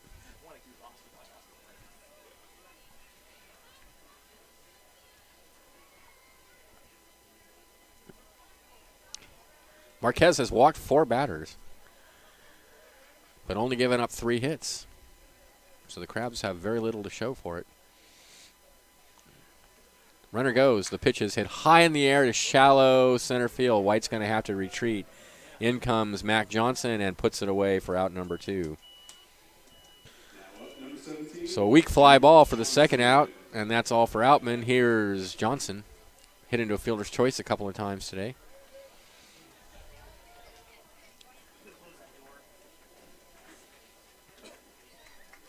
When the Crabs have made contact against Marquez, it has not been solid contact. A lot of weak fly balls, getting under a lot of pitches. Here's the pitch. Misses away. Throw behind White, and he's back to the bag in time.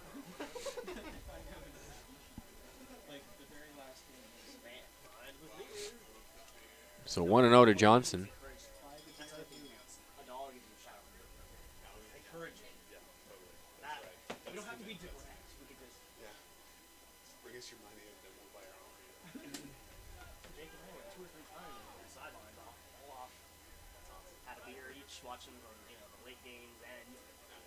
And now they've got White picked off. Unbelievable.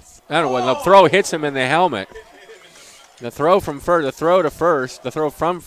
to second hits him in the helmet, and White gets a stolen base, even though he was picked off. So the Crabs get a break there. That is the 2nd time a Crabs runner has been caught leaning the wrong direction.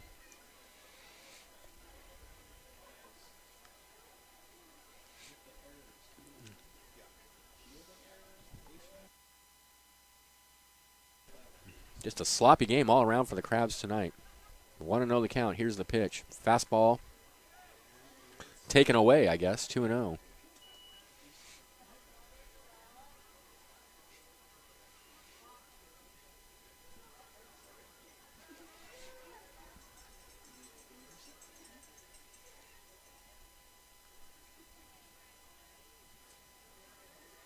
Marquez looks out at second. Now he deals 2-0, and that's hit in the air to right field. Going back on it is Garcia, and near the warning track has it for the third out. No runs, no hits, no errors. A runner left for the Crabs at the end of 5. They're down 5-1. This is Crabs Baseball, 1480 KGOE.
Welcome back to the ballpark. Riley Sweeney is the new pitcher on the mound for the Crabs, a right-hander, number 1, on in relief of Reed Fanenstein. Riley Sweeney, let me tell you what we know about Riley. He's just finished his sophomore season at the University of Nebraska, Omaha. He's from Chaska, Minnesota. Honor roll student.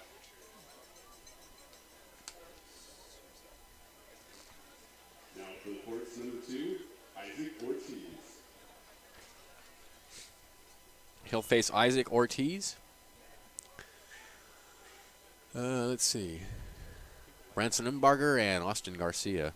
So the line on Fanenstein, 3 2/3 innings pitched, 3 hits. He didn't walk anybody, he struck out 3. So nice pitching by Reed Fanenstein on in relief of Matthew Hernandez. Hernandez was ushered from the game early after only an inning of and a third. It's 5-1 in favor of the Ports. 5 runs, 10 hits, no errors for the Ports. 1 run, 3 hits, 2 errors for the Crabs, who've been absolutely handcuffed by Christian Marquez. So here's Ortiz. Hit into a fielder's choice and then grounded into a 5-4-3 double play. That was the only highlight of the night for the Crabs so far. Here's the pitch. Fastball is grounded out to short on a couple of hops. Perry has it. Throw to first. 1 pitch, 1 out. Next up, number 24, Branson Umbarger. Riley Sweeney, probably the shortest member of the Crabs. He's only 5'7", 170 pounds.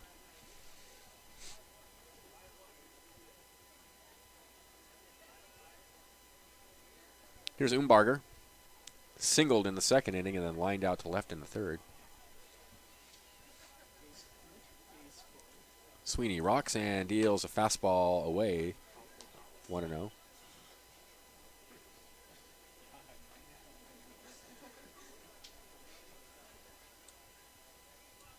Next pitch is a fastball that misses inside. 2-0.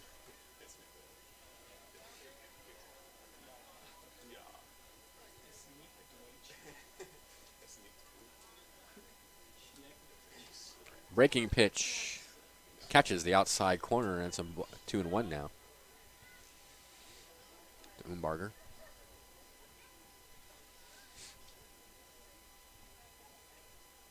The 2-1 fastball misses down and away. That looked like a slider, actually.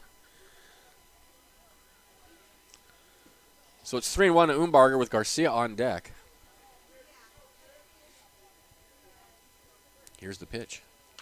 Ground ball slowly out to short. Cut off by the third baseman, Johnson, and he boots it. And that'll be an error on Johnson. Third error of the night for the Crabs. And that puts a runner on first with 1 out. That was Johnson's ball to cut off for sure. It was a slow hit hopper towards short, but it's definitely Johnson's play. and he just kicked it off the edge of his glove. So here's Garcia. He has singled and struck out.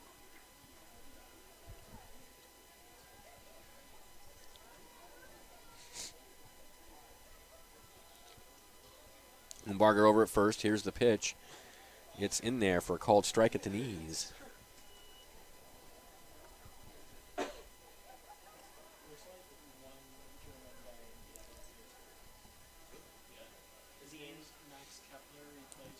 Umbarger with a very short lead over at first. Here's the pitch. And that one gets away from the catcher. Umbarger's going to head down to second. That one bounced out of the... That one was wide and bounced, blocked by Thurber, but that's a wild pitch. So now Umbarger in scoring position with one out.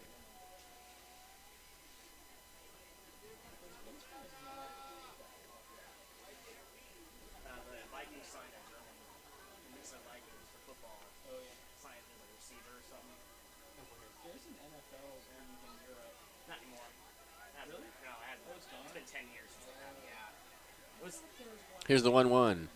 Down and away, 2-1. That one almost got away from Thurber.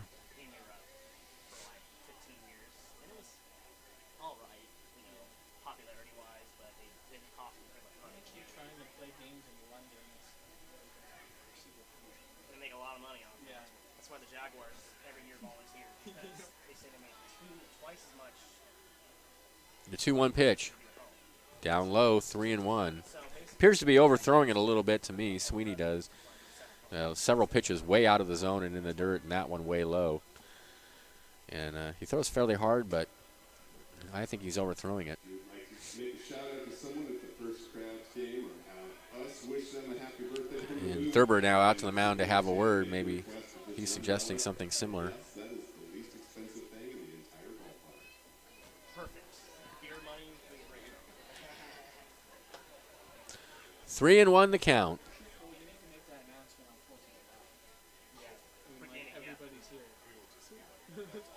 Here's the pitch. Ball 4.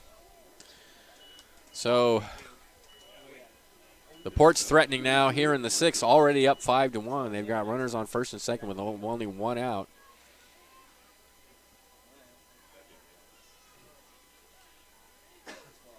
And here's the center fielder, Mac Johnson. He's 2 for 3. Umbarger at second, Garcia at first. Crabs need a double play. Here's the pitch. Fastball tapped foul over towards the Crabs dugout.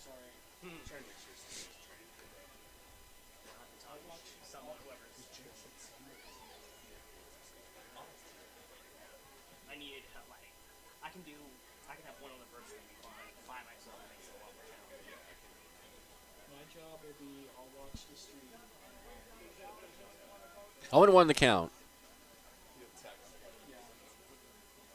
The pitch from Sweeney misses away, and that gets all the way to the backstop as that gets away from Thurber, and that'll be a pass ball.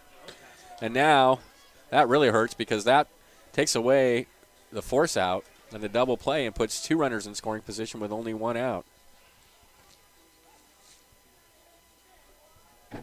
Ouch. Boy, Crabs looking very sloppy. Now they're going to bring the infield in on the grass. They don't really have a choice. Down 5-1 in the 6th. They can't let this get any further. There's a ground ball to short, knocked down by the shortstop. Throw home. They've got the runner in a rundown, and they tag him out. No, they got him. Yes, they got him. They almost missed the tag. Thurber almost missed the tag as Umbarger hit the deck on a throw that was high to the plate. But they got him. So Johnson hits into the fielder's choice, 6-2. On the play, Garcia holds at second. And Umbarger is retired. 18. Oh, is it new? So we have a pinch hitter now for Buckley. This is number 30, Tanner Marchant. M-A-R-C-H-A-N-T, Tanner. See, you guys, I told him you had to make the announcement. So Garcia at second, Johnson at first. Here's the pitch, and it's a fastball that rides high. It's 1-0 to Marchant. Marchant, a left-handed hitter.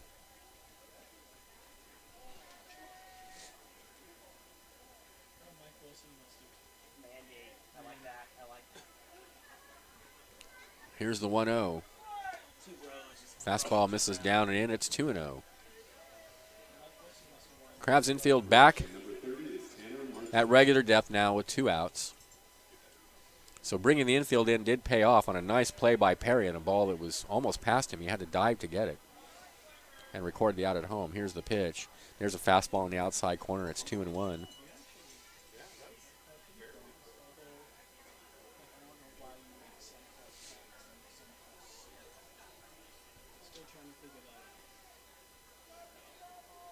And the 2-1 pitch.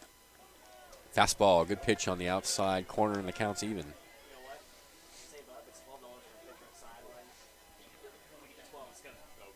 Do it after game. That sounds perfect. Especially like a Sunday where we can have some after game. That would perfect, yeah. 2-2 pitch. Way outside, and the count goes full. The NBA Finals. If they're still, if the Warriors don't close it out on Thursday. Yeah.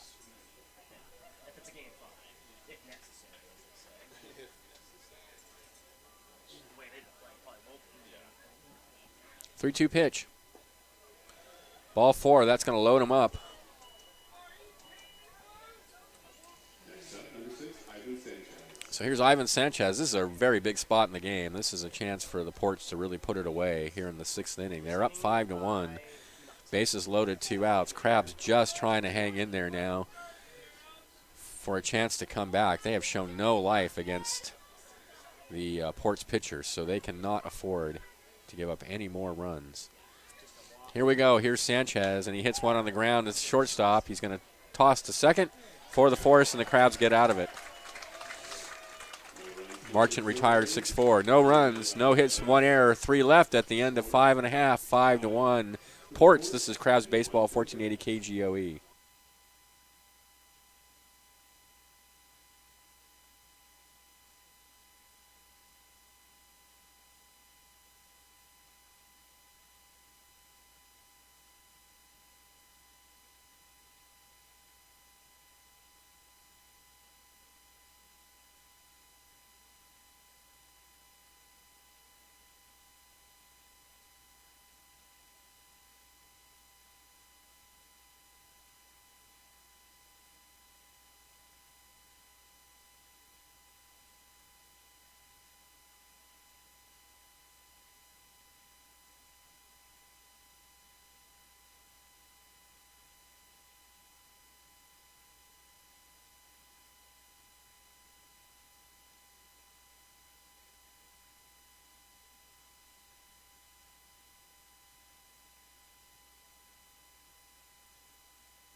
All right, welcome back to the ballpark. Newman, Perry, and Thurber for the Crabs in the 6th inning against left-hander Christian Marquez, who has pitched brilliantly so far tonight. He doesn't have great stuff. It's really surprising. But his location's been great, and he's made, as I've said a few times, he's made the pitches when he's needed to. He's limited the Crabs to only 3 hits. Here's Newman, caught looking and walked. Now up for your humble Crabs, number 6, Jason Newman. If you want, yes. We can fade it in at that spot, then we can hit the jump spot. Because that'd be like an extra zone. All right, here we go. It's a crowd pleaser, so as he said. So. First pitch to Newman. Fastball down and away. It's 1-0. 5 runs, 10 hits, no errors for the Ports. 1 run, 3 hits, 3 errors for the Crabs. Here's the 1-0. Fouled out of play.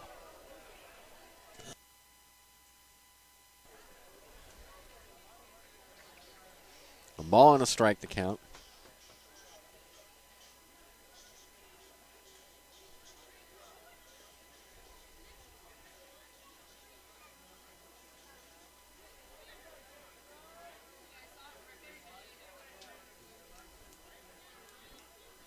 Here's the 1-1.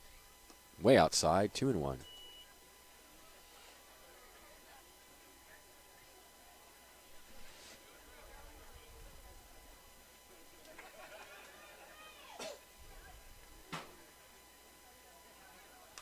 Fouled out of play, 2-2. Michael Perry on deck.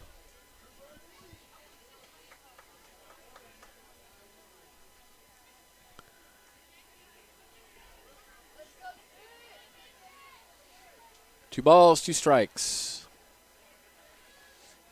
Marquez shakes off a sign. Now he rocks. And comes home in the dirt. Count full.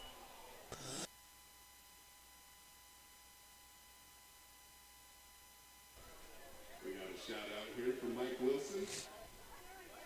Actually, we have two. One says, Mike Wilson, you the man. And the other one says, congratulations on your big win, Mike Wilson.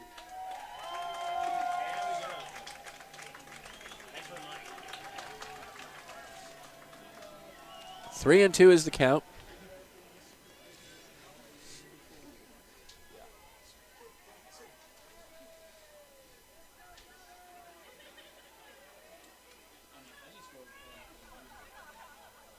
Here's the pitch. Base hit right field. Newman's aboard. Didn't hit it hard, but right in the gap on the right side. And the Crabs have a runner on with nobody out for Michael Perry. Perry has doubled and flied to right.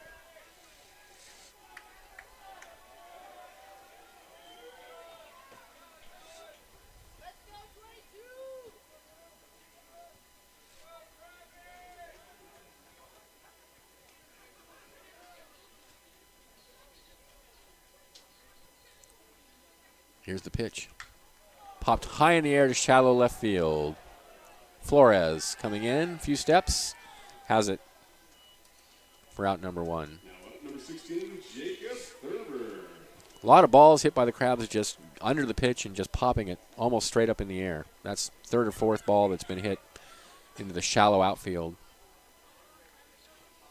And here's Thurber. Line to right and struck out looking. Newman still over at first. Here's the pitch.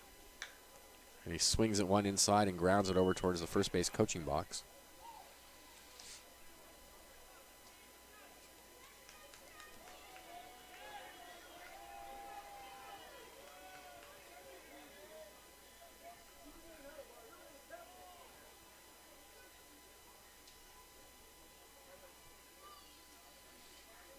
On one the count. Here's the pitch.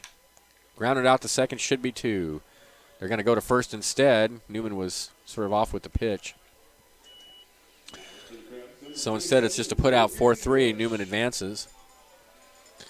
And with Newman out at second, here's Bush, who has an RBI ground out and a walk so far today.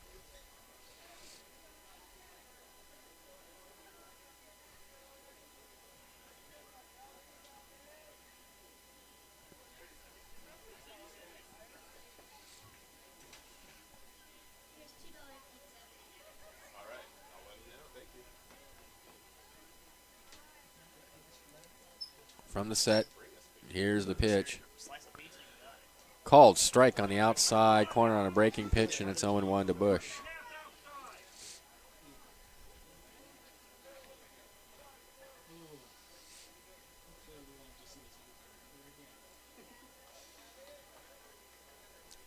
The 0-1 fastball misses inside, and it's 1-1.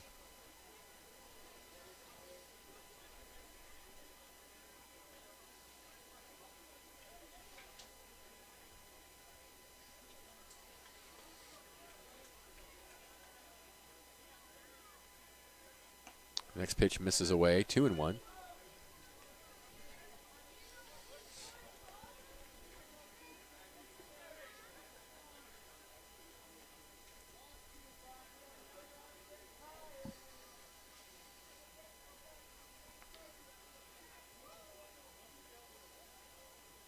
Two-one pitch. In there at the knees with a fastball, and it's 2-2.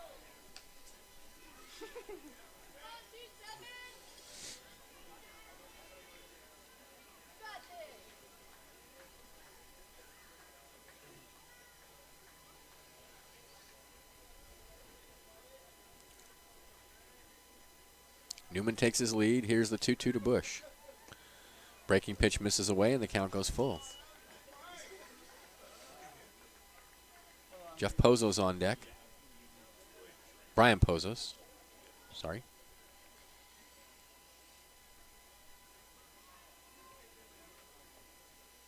Three-two pitch.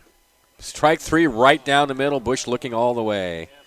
That'll be it for the Crabs. No runs, a hit, no errors, a runner left. At the end of 6, they trail 5-1. This is baffling. Crabs baseball, 1480 KGOE.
Welcome back.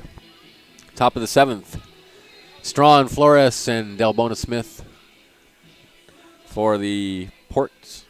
They're up 5-1 over our beloved Crabs. Strawn has lined to right, flied out, and struck out so far tonight. Riley Sweeney out on the mound for his second inning of work.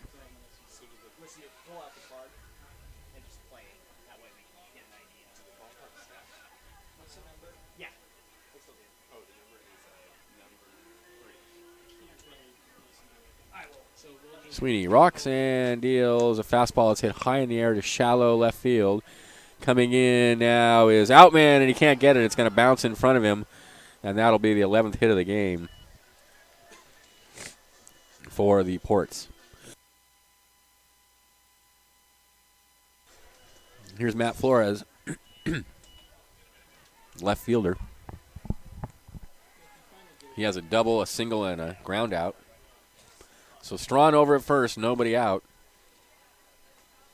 The Ports have had runners in every inning.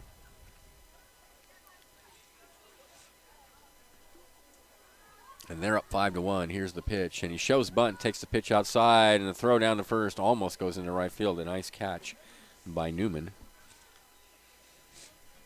Thurber trying to throw behind the runner. 1-0 now to Flores.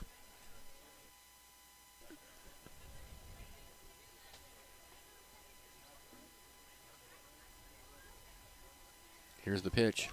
And he bunted at it and missed it. Now they've got him picked off. Throw down to first. They got him in a rundown. They're running him back to first now. It's 2, 3, 6, 3, 4 is the pickoff. And a nice play by Jacob Thurber.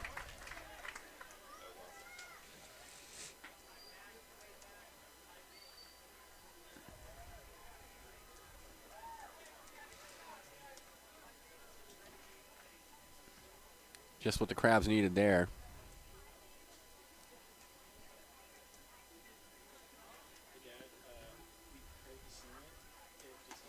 One away now, and the count goes to 1-2 to Flores. I think it's 1-2. And the next pitch, breaking pitch, popped in the air on the infield. Perry has it for the second out.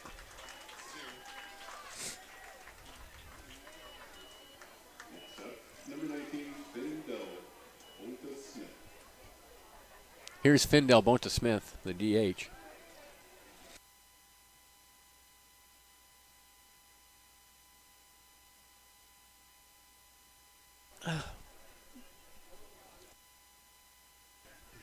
And the pitch. Breaking pitch is in there for a called strike at the belt. 0-1. Smith has 1 for 3. Here's the 0-1 in the dirt, 1-1.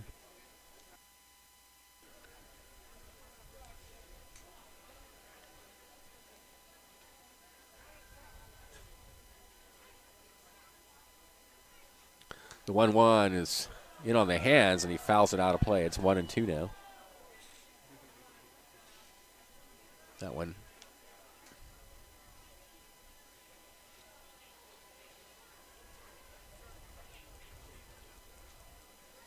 A ball and 2 strikes to Smith.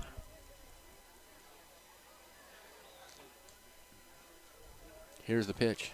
Breaking pitch is popped high in the air over to third base. Johnson right near the bag, and it's going to drop. Nobody got it. Johnson lost it at the last second. Oh, boy. That goes as a hit, but that should have been an out all the way. That was an easy play, and Johnson just I don't know what happened. He seemed like he had a beat on it. Maybe he never had a beat. Who knows? But it dropped for a hit. Things just not going the Crabs' way tonight. So that puts a runner on first with 2 away. Here's Ortiz, the shortstop. Hit into a fielder's choice, grounded into a double play, and then grounded to short.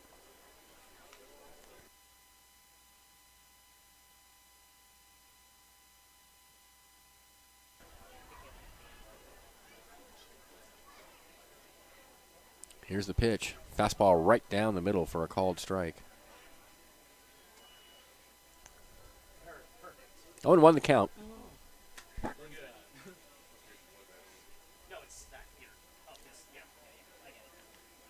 There's a fastball that gets away from Thurber, and the runner was headed to second. Now he's back to first just in time. Thurber almost got on that one. Trickled out of Thurber's glove. But he recovered in time to force Smith back to first.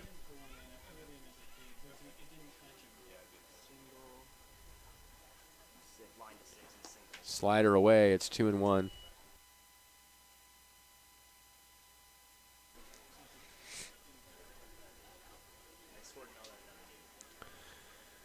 Two and one now the count. Smith over at first.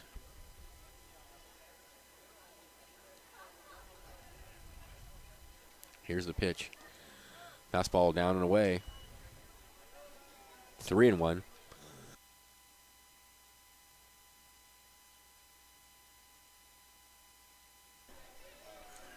No. Pick off. 3-1 pitch. Called strike on the outside corner, and the count goes full.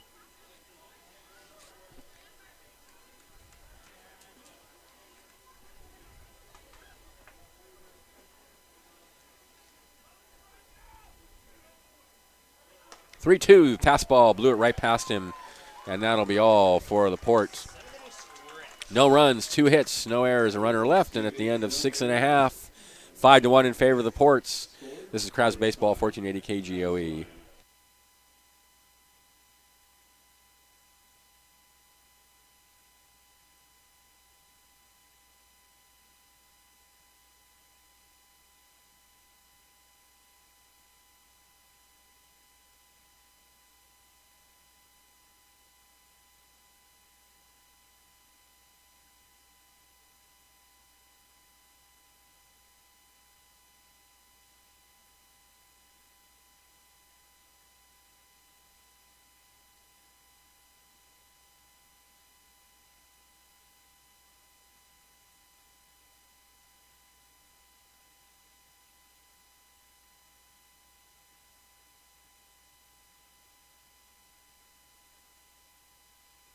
No, 30.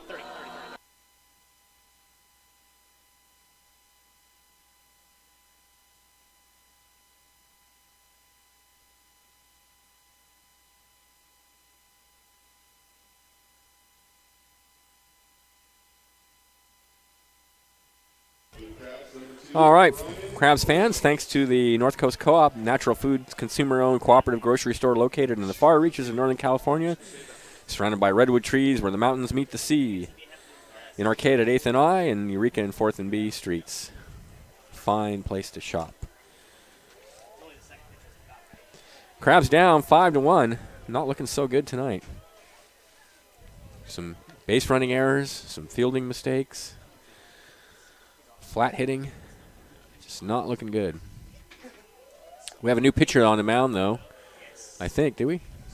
Yes, we have a new pitcher on the mound for the Ports. This is number 34. Let's see. He's not on the lineup card, and so we'll see if we. Alex Guerrero. So maybe they can do better off. They can be more successful against Guerrero than they were against Marquez.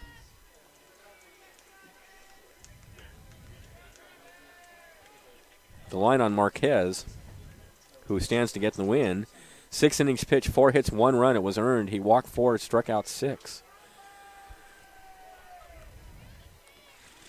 Pozos, Thielander, and White for the Crabs here in the bottom of the 7th. Looking for some base runners, and we hope some runs. Here's the pitch.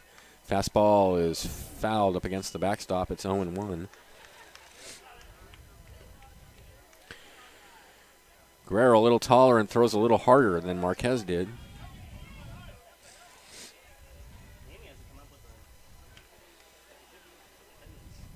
Here's the 0-1. Took something off and missed high. It's 1-1. Comes pretty much straight overhand.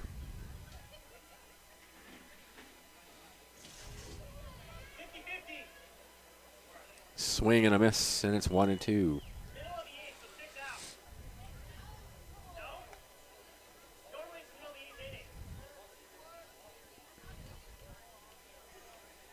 One and 2 to count to Pozos. He's 1 for 2 tonight. Here's the pitch. Ground ball at the second base on a few hops. Throw to first, 1 away.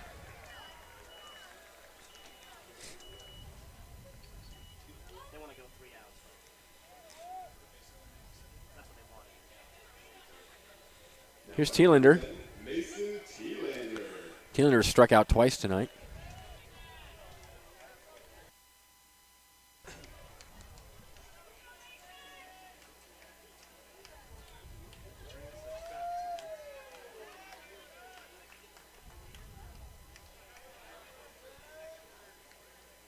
Here's the pitch.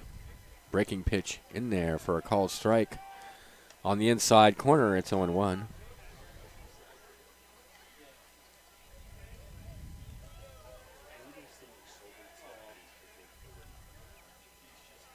The 0-1 fastball is popped over to first base, 2 away. In on the hands, and Thielander couldn't do anything with it. Quickly, 2 outs here in the 7th for the Crabs. Here's White. Has walked twice and singled. 2 outs, nobody on for the Crabs, trailing 5-1 in the 7th inning. 5 runs, 12 hits, no errors for the Ports. Swing and a miss at a slider. It's 0-1. 1 run, 4 hits, 3 errors for the Crabs. And that's not counting the mental errors. Here's the 0-1. In there at the knees for called strike 2.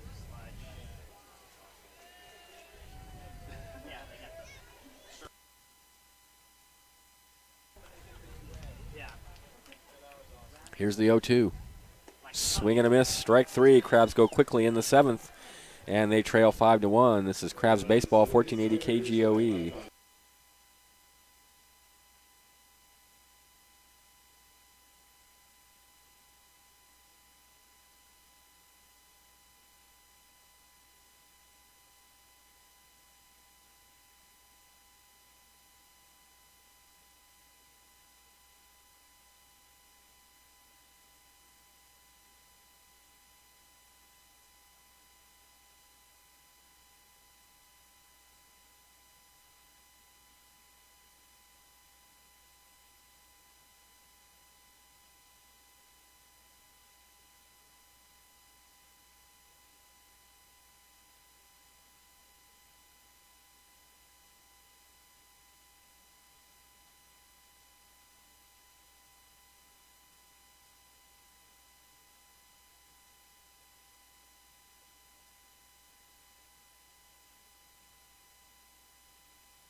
Welcome back to the ballpark. We have a new pitcher on the mound for the Crabs. It's Ryan Smith, number 31.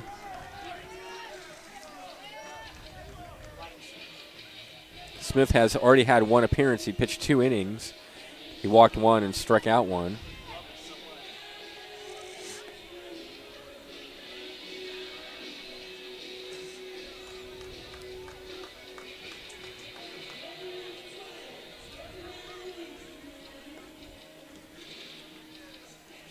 Line on Sweeney, 2 innings pitched, 2 hits, 2 walks, struck out 1, didn't give up any runs. 5-1 in favor of the Ports. It'll be Umbarger, Garcia, and Johnson here in the top of the 8th. And now, since the 50-50 drawing has been called, Crabs unfaithful are leaving the park. We think we were in L.A. and there was like a traffic jam on the way home or something. You know, stay long enough for the 50-50, huh? You know, we're taking pictures of everybody that's leaving the park right now. We know who you are. Unbelievable. Really? Here's Umbarger. And the first pitch is a fastball laced in the center field, but right at Austin White for out number 1.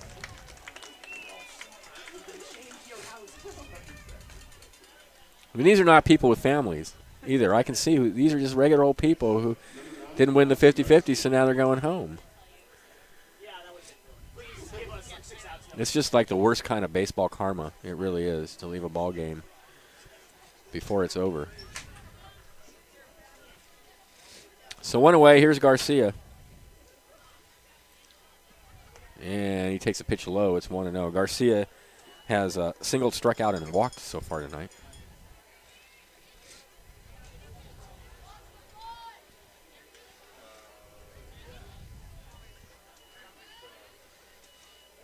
Here's the 1-0. Breaking pitch is down low. It's 2-0. Oh, 1-1. Check that.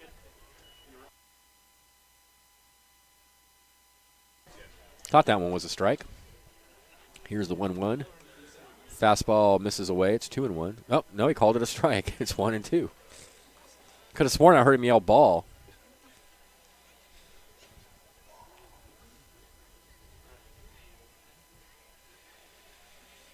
Here's the 1-2 pitch. Called strike 3. The ball gets away from the catcher, but he's going to throw down the first for the out. So it's a strikeout and a 2-3 put out for out number 2. And here's the leadoff hitter, Johnson. He's 2 for 4.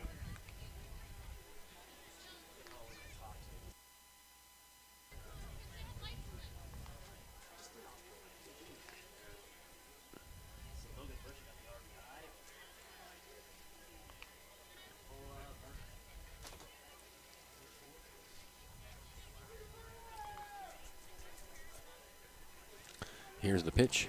Breaking pitch almost hit him. 1-0 the count. Ryan Smith, the 4th pitcher of the night for the Crabs. Hernandez started it, only lasted an inning and a third. Then Fanenstein came in. Pitched a couple innings. He was replaced by Sweeney. And now Ryan Smith, the next pitch is fouled out of play.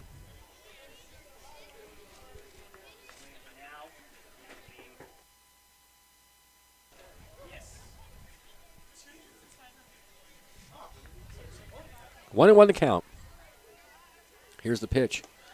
Fastball in there at the knees for a strike.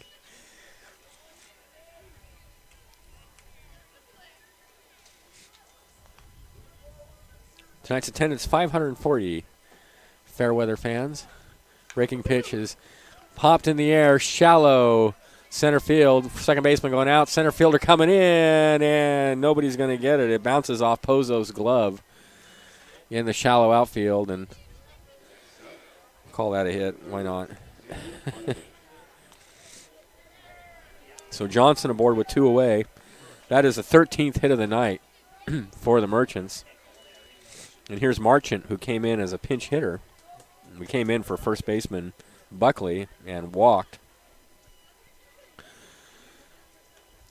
So 2 outs. Johnson over at first.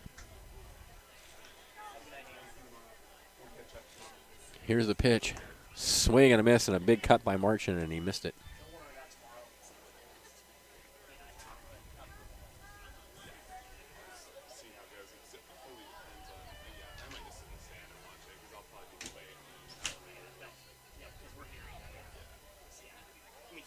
Runner goes. The 0-1. He actually faked going, and the pitch is in there for a called strike.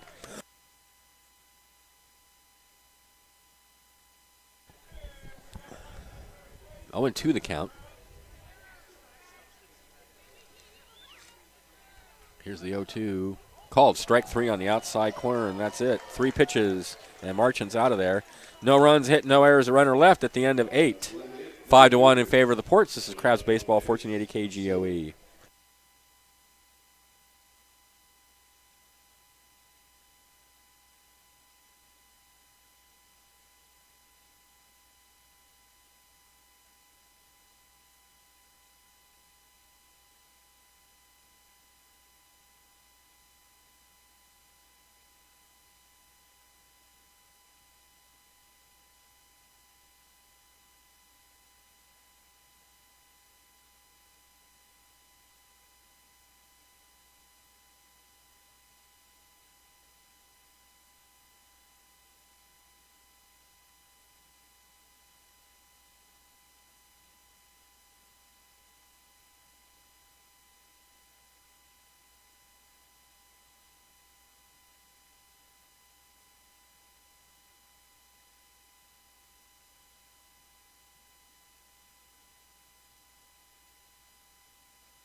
All right, welcome back to the ballpark.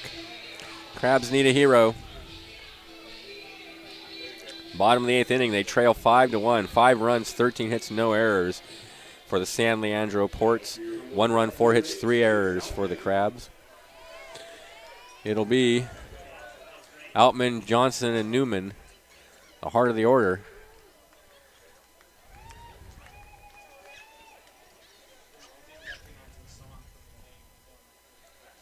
And the first pitch from Guerrero is a breaking pitch down and away. It's 1-0 to Outman. Outman is 0 for 3.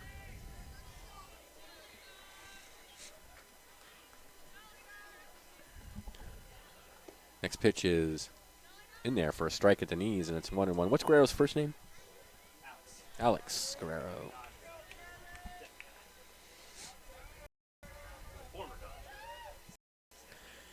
Here's the 1-1 pitch. Ground ball in the hole on the left side, picked up by the shortstop. A long throw over is not in time. Outman just does beat it out.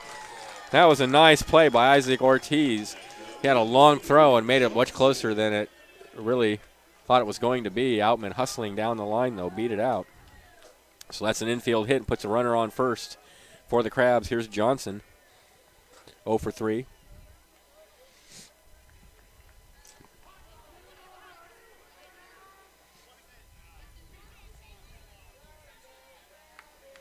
Guerrero sets, looks at first, and deals. Popped in the air down the right field line. Over to get it is the right fielder. He's camped under it and has it for out number 1. Crabs have just not been able to get the big hit tonight. They get a runner on, and next guy will strike out or pop out. Or here's Newman. 1 for 2.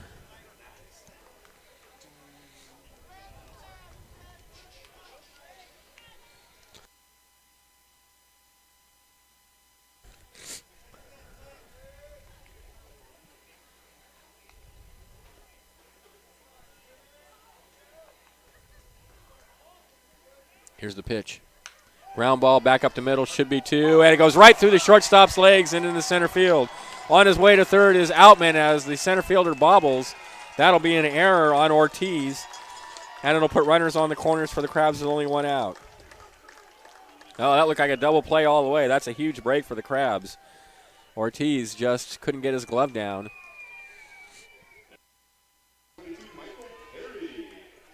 So here's Perry. This is the best opportunity the Crabs have had all night to get back in the game. And now the manager of the Ports out to the mound. He's caught the whole infield on the mound with him for a conference. Outman over at third, Newman at first. Perry will be the hitter. Perry has doubled and flied out a couple times tonight. All right, so the manager has his say. Heads back to the dugout. Runners return to their position. And here's Perry. The Crabs trying to claw their way back into this one, trailing 5-1 in the bottom of the eighth. They just get a couple runs here to get close for the ninth inning. That would be great. Here's the pitch. Fastball misses inside. It's 1-0.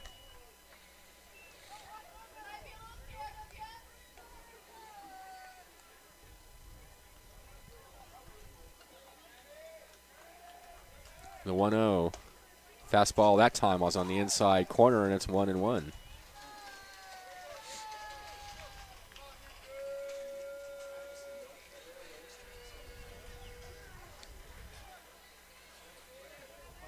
The 1-1 pitch misses inside again. It's 2-1.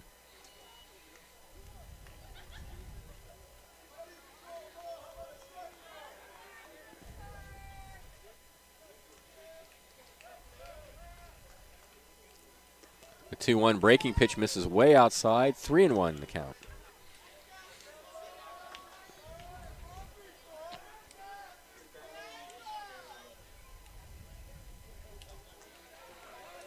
Base runners. The 3-1 is grounded in the hole on the left side. Third baseman is up with it, over to second for one. Back to first. Not in time. The run comes in to score to make it 5-2.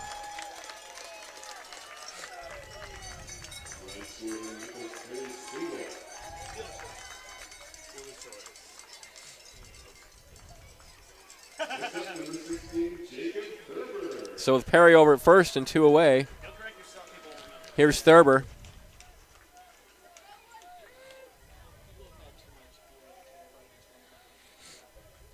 Thurber has lined out, struck out, and grounded out. Here's the pitch. Ground ball, foul down left field line. That was almost big trouble.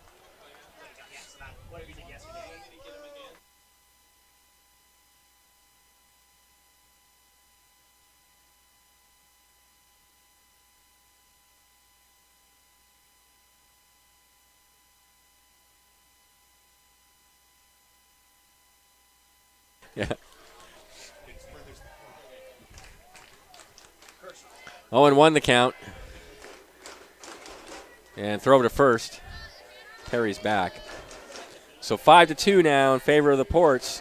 Crabs, those who are left over, Crabs fans, coming alive a little bit as the Crabs are trying to get back in this one here in the bottom of the eighth with 2 outs. Here's the pitch.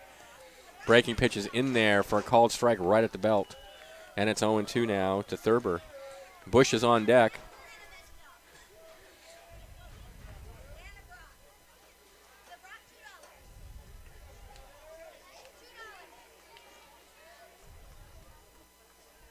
Here's the pitch. Fouled out of play.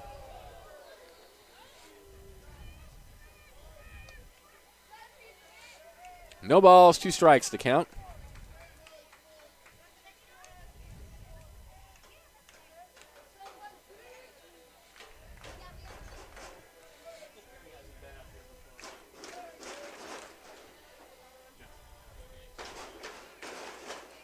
Next pitch is down low.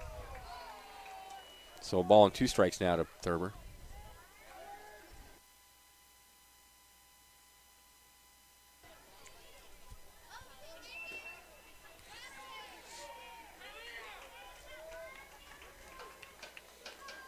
The 1-2.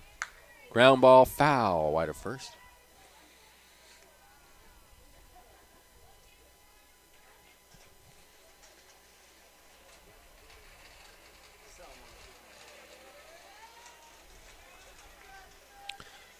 Got a pitcher heading out to the Ports bullpen. Starting to get warm. No action in the Crabs bullpen at the moment. 1-2 now. The count to Perry. Here's the pitch. Fouled up against the backstop. just got a piece of that one. So the count remains in ball and 2 strikes. Perry over at first. What's up, Jake? How are you? How's it going, Michelle? Here's the 1-2 to Thurber. Fouled out of play again. So a good at bat. Thurber hanging in there.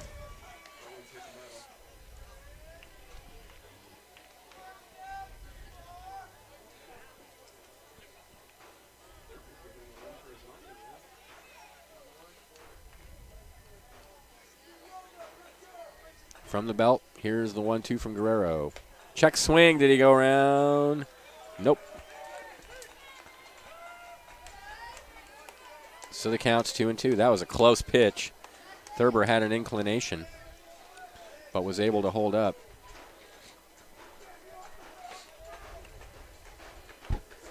Two-two pitch. Swing and a miss. Strike 3. That'll end the inning.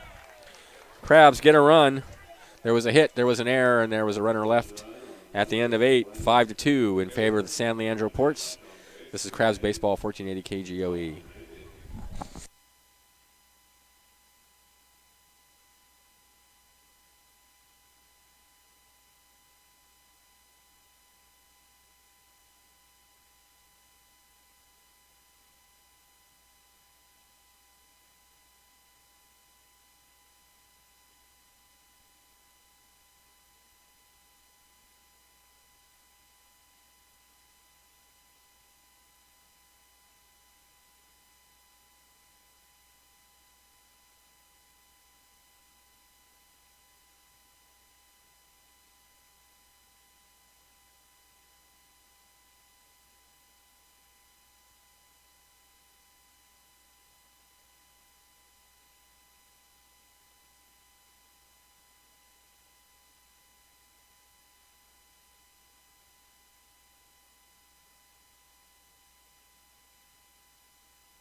All right, welcome back to the ballpark.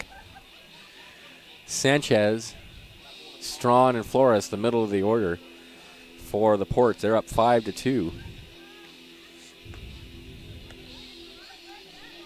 Riley Smith out for his second inning of work for the Crabs. Ryan Smith.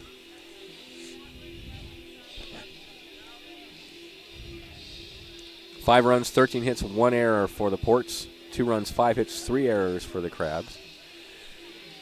Crabs will only have one more shot in the 9th. It'll be Bush, Pozos, and Thielander, the bottom of the order.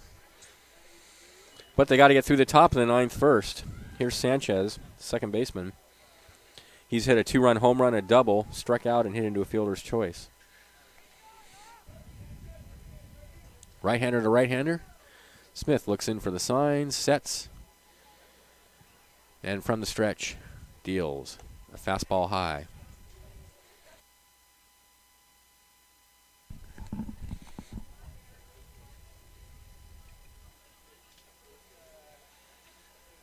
Here's the 1-0. In there for a called strike at the knees with a fastball. It's 1-1. I think with this umpire, it'd be faster to set up a telegraph machine. He could just let us know that way what the call is. Here's the 1-1 pitch. Down low, 2-1.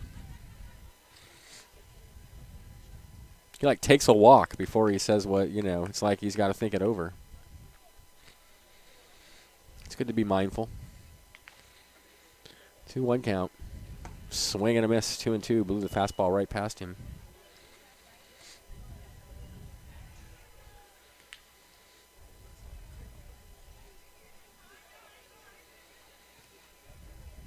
And a 2-2 pitch. Down and away, and the count goes full. Last I checked, the Giants were tied at 3 in the 7th.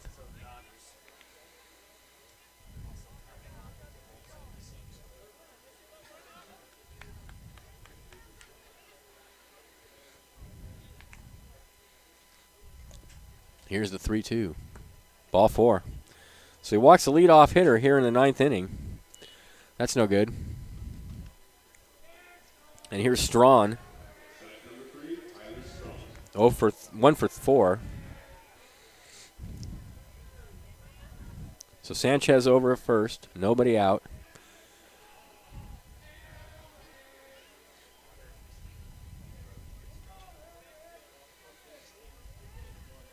Got a good lead over there. Here's the pitch. And it's fastball right over the heart of the plate for a called strike. 0-1 to Strawn.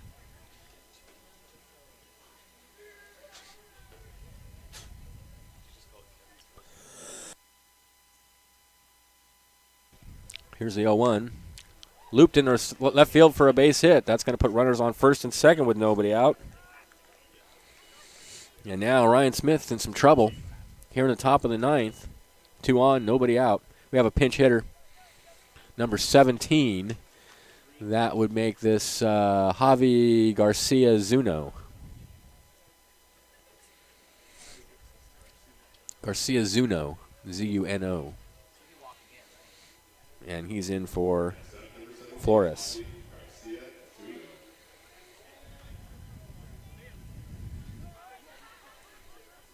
And the first pitch to him is a fastball taken for a strike.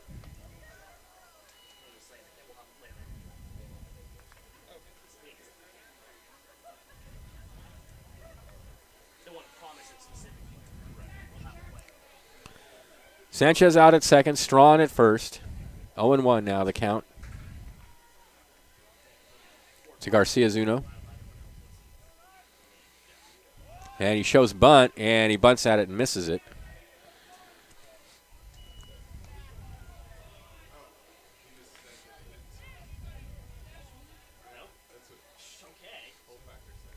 Oh, and 2 the count. Oh, he didn't. They're saying he didn't. Wake up, Don! 1-1 the count. He bunts that one in the air.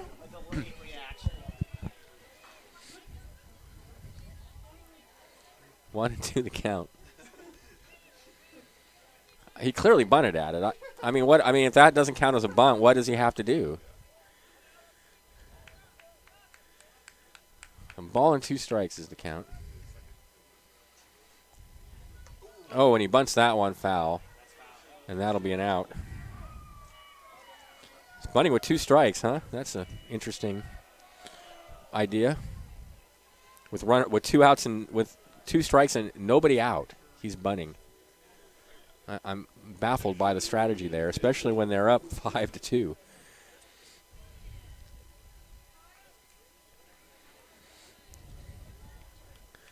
Okay. Here's Smith. You sent him up there as a pinch hitter to bunt with 2 strikes? What kind of sense does that make? The other guy could have done that. Here's the pitch. Popped on the infield. First baseman Newman has it.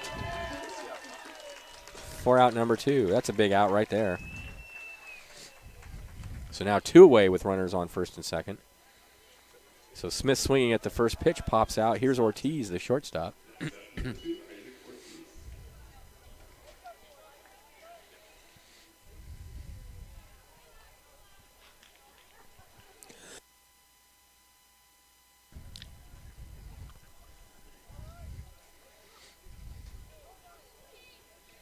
Here's the pitch. Fastball catches the... No, it's inside. 1-0.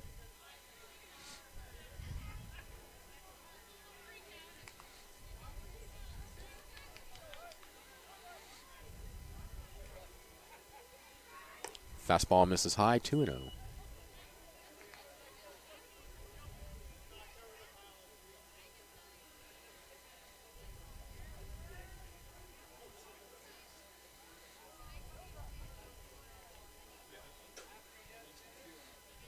Yeah. 2-0 fastball misses way high again, and he's behind Ortiz now, 3-0. Sanchez out at second, Strawn at first, 2 away. It's 5-2 in favor of the San Leandro Ports here in the top of the ninth.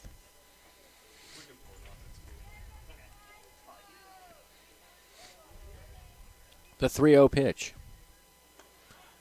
The automatic is a called strike, and it's 3-1.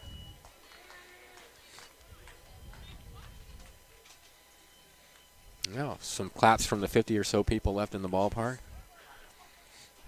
3-1, swing and a miss. It's 3-2.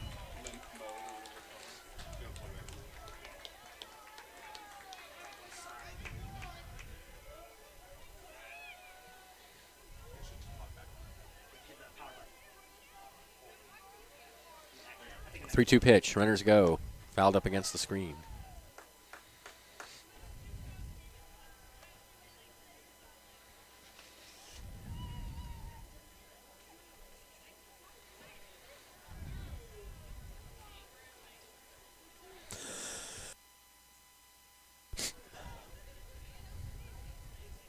Here we go again. 3-2. The runners take off. Here's the pitch. Swing and a miss. Strike three. Blew the fastball by him. So after the first two runners get on, Smith works his way out of the jam. No runs on one hit. There were no errors. And two left at the end of 8.5. 5-2. Stay tuned. Bottom of the ninth coming up. This is Crabs Baseball, 1480 KGOE.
All right, bottom of the ninth inning. Bush, Pozos, and Thielander, the bottom of the Crabs order. They're down 5-2. Alex Guerrero trying to get the save for the San Leandro Ports. These two teams will meet again tomorrow night. Definitely want to be out here for that one, 7 o'clock start time. It's Souvenir Sox night, whatever that means, here at the ballpark. And here's Bush to lead it off for the Crabs. And the first pitch is a fastball down low, 1-0. Crabs need base runners. Down 5-2. Bush is 0 for 2 tonight with a walk in his first game as a member of the Crabs. And he pops that one in the air over to third base. And that's one away. So here's Pozos. 1 for 3. Crabs going to lose this one. They'll be 2-2 on the young season. And they will have been pretty much shut down in the last two games. They only scored 2 runs on Sunday,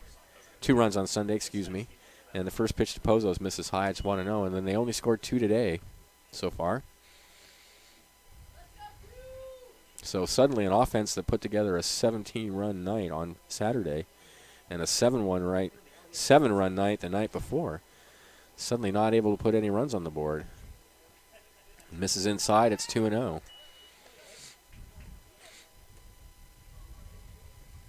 Stay tuned after the game. Kevin Wyatt will be interviewing one of the Crabs players. It's a surprise who it is. Fastball misses high. 3-0.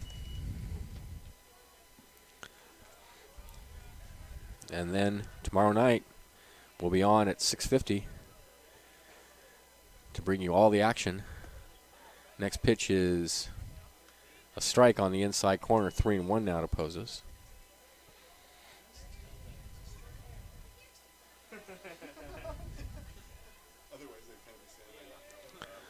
3-1 pitch in the air to right field. 2 away. So the Crabs down to their last out now. And it'll be Mason Thielander, who's 0 for 3. Mason Thielander.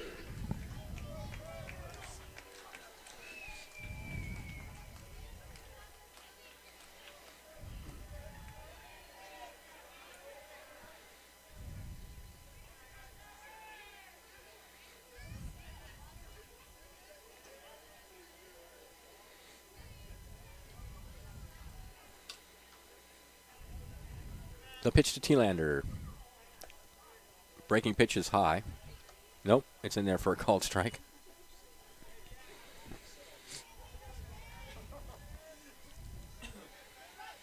I thought he said high, but what he really said was strike. 0-1 is outside, 1-1.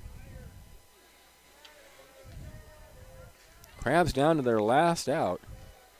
I don't remember a time when they've started the season 2-2. Here's the 1-1 in the air to center field. This will do it. Game over. All right, the line score for the Ports, 5 runs, 14 hits, 1 error. The win goes to Christian Marquez, who pitched beautifully tonight. For the Crabs, 2 runs, 5 hits, 3 errors. Matthew Hernandez gets the loss. He's 0-1. The Crabs fall to 2-2 on the young season. Be sure and catch us tomorrow night, 6:50. I'll be on the air. I'll bring you all the action starting at 7 o'clock. Till then, this is Benjamin Schaefer. Thanks for listening. Go Crabs. This is Crabs Baseball, 1480 KGOE.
And welcome back to the Arcata Ballpark, where it was another tough evening for the Humboldt Crabs. They fall to the San Leandro Ports by a score of 5-2. 5 runs and 14 hits, 1 error for the San Leandro Ports, 2 runs, 5 hits, and the big problem for the Crabs, at least the last couple of games, that E column. They had 3 errors once again tonight, and arguably that led to almost in the entire offensive output for the Ports tonight, but give them credit for taking advantage of Crab mistakes. So the winning pitcher tonight And he did a pretty good job at looking at him, didn't throw the hardest, and had a really slow, methodical delivery, but get credit to Christian Marquez, who went 6 innings, allowed only 1 earned run on 4 hits, 6 strikeouts, did walk 4 guys, but he was able to keep them from doing too much damage. And Matthew Hernandez got the loss, but it was a tough luck loss. He was charged with 5 runs, but only 2 of them were earned. So 3 of the runs scored against the Crabs tonight, unearned runs. And again, those 3 errors contributed to that. Hernandez went just a inning and a third, allowed those 5 runs, 2 earned on 7 hits.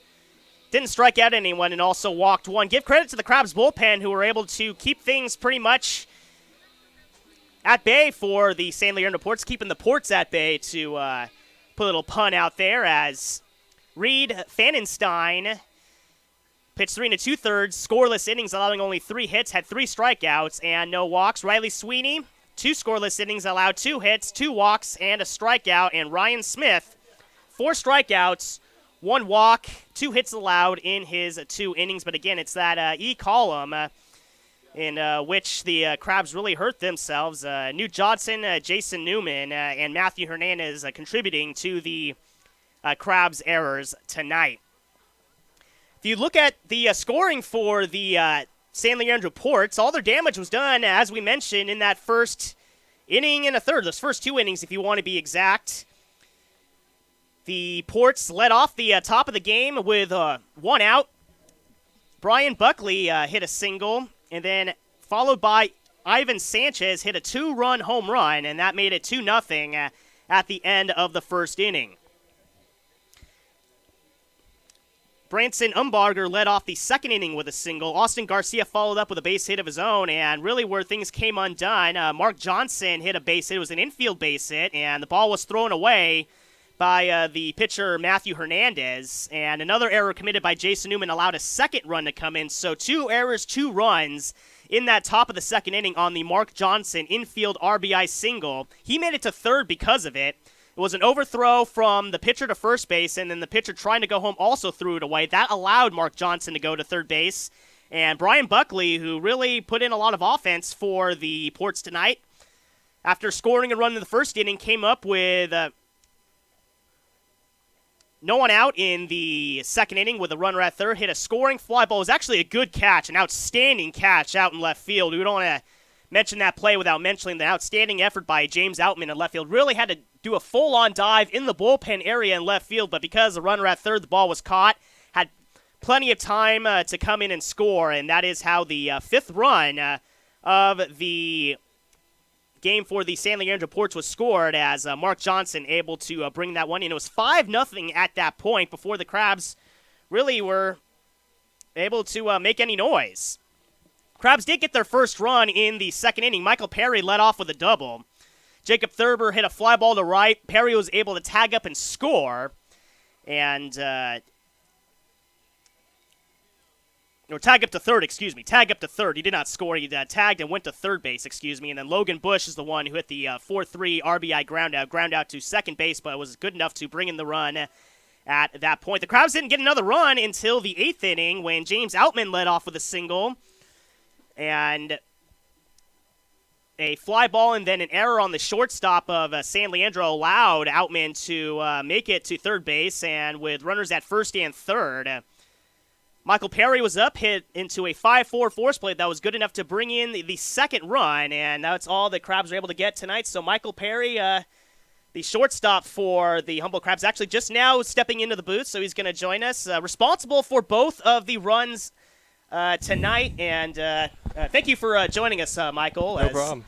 The last 2 games weren't how you wanted to. The results weren't what you wanted as a team, but they have a whole summer to play, and you guys have things to work on and improve on. And so, from your perspective, the first 2 games showed the best of what you had, but the last 2 games really has been more of a struggle. So, what have you been doing right the first 2 games, and the last 2 games, what do you need to correct? I think the first 2 games we just came out with more confidence, and I mean, I don't know why we're lacking a little bit of confidence right now at the plate and in the field, but I think with new people coming in and everybody getting comfortable around each other, it's going to come right back. I think we'll be fine. So, with the Crabs defense having their struggles, what do you feel you guys need to do to kind of maybe shore things up a little bit? I think we just need to focus on one thing at a time. Just make the sure play and not worry about doing too much and worrying about trying to get more than what we need, and we just need to slow down and focus. And you've gotten on base quite a few times the last couple of games, so Yep. it seems like regardless of the troubles the Crabs have had scoring runs, you're at least getting on base. So what are you seeing at the plate as a hitter, and how are you able to have some success as a result of it? Yeah, after the first game, I was a little sped up. I was a little anxious to get out here, but I try to calm myself down, slow my heartbeat like Coach Wheeler told me, and I just been trying to slow the game down and see the ball and hit it. Now, going into tomorrow, again, that's one nice thing about playing for the Crabs is tomorrow's another day, another game. So exactly. your focus going into tomorrow, knowing that you could just throw everything behind you. Right, exactly. Tomorrow we just need to come out and just play like we know we can. We got to come with a little bit of a chip on our shoulder. I mean, Crabs organization isn't used to losing this much, and we got to keep the fans in this and get some hits and keep them excited and build off their energy. Yeah, and you were talking about the Crabs and their tradition. Well, you've played with some former Crabs. Exactly. You were at San Francisco. Bobo's Yes. one of my favorite guys to talk to yeah. last year. He was Bobo Zed is the man. He is I he is love a great Bo. guy and a former Crab. He played here for 2 years, Yep, and we yep. really liked having him around. And Yeah, exactly. so with that connection here, I also noticed you played for the Alameda Merchants. But did you guys Yeah. come up last year? Yeah, last You year did? I got to be on the other side of the Yeah. field playing against the Crabs, but it's much better on the third base side. Yeah, I can imagine. Yeah. So playing against the fans versus playing for them, I mean, what type of feeling is that? Instead of getting the banter against you, now they're rooting for you, and you get to listen in the field and hear about what they're saying to the other team. And it's quite funny. I'm just curious to know because as a visiting player, they're against you. Right. I mean, I know as a visitor, you're supposed to be kind of the villain and play that role. Is that kind of Right. fun for you? Like, Yeah, it was it's all fun. good sport versus they don't. Oh yeah, they're definitely. not personally. I mean, in summer ball, you're not used to having such a big crowd, Yeah. so it's kind of fun. It gets you going and gets you excited to play. So, I mean, as much as I like being on the third base side, it was still fun to come and get an experience on the other side as well. So I noticed you're from the Bay Area, completely Alameda. So are you an Oakland A's fan from that Oh, side? absolutely. I'm So, a yeah. diehard Oakland fan. So- Oakland Raiders, Oakland A's, Golden Oakland State everything. Warriors, Oakland everything. Well, Yep. Oakland, at least for now, the next few days is having Yeah. the whole world on them with the Warriors exactly. playing as well as and they the Sharks are in it. And the still, Sharks, yeah. barely. But we got a little bit of Bay Area sports still There you going go. right now. I'm from Alabama, you're Dodger fan, so you're the first. Okay, At least you're not a okay. Giant fan. No. Yeah, yeah. I'm joking, Giant fans listening. They all know. they all know I kid them out of love. But the last Brian Pozos and Austin White from the LA area. So Right. we were talking some Dodger baseball, but the A's, not this year. It's really. tough to be a fan for the A's. But I mean, Billy Beane, though. I mean, with the low payroll that they've had, he's done some great yeah, work with them. Definitely. It's just we trade them when they get good. Yeah, I We think. miss Donaldson, Cespedes, Yep. everybody. Hopefully you keep Gray around. I but- think had they not traded Yoenis Cespedes for John Lester a couple of years ago, Yeah, I things think- might be a little different. I think at that was their best chance to make a run, and I think they kind of did a little too much to try to get into that playoff. Yeah. Do work in the playoffs, and yeah, I think they overdid it as well. So, but anyway, enough about the major leagues. Just but once again, back with the Crabs. Defensively, as a shortstop, we've seen some pretty good plays from you. So, how do you focus on being as crisp as possible as a defensive short? It's what probably you can argue one of the most important defensive positions. Yeah, in it the game. definitely is. You got to be locked in on every pitch. I mean, I missed a throw down. I had another play up the middle I should have had, but I just got to work hard and keep getting better in early work and come out and just make the plays I need to make for the team. And I'm someone who just I forget things easily, but it seems like you guys might make a mistake, but then you guys will get it right later on, and yeah. you really memorize well each assignment you're supposed to do, what you're supposed to do in any situation. Is it just years and years of practice? Yeah, or I'm muscle memory. How do you mentally? Yeah, keep yourself exactly. doing I mean, that? you can't. I mean, baseball's a sport. I mean, you fail a lot, so you got to be ready to get back up and have confidence. You know, I mean, you're gonna fail most of the time at the plate.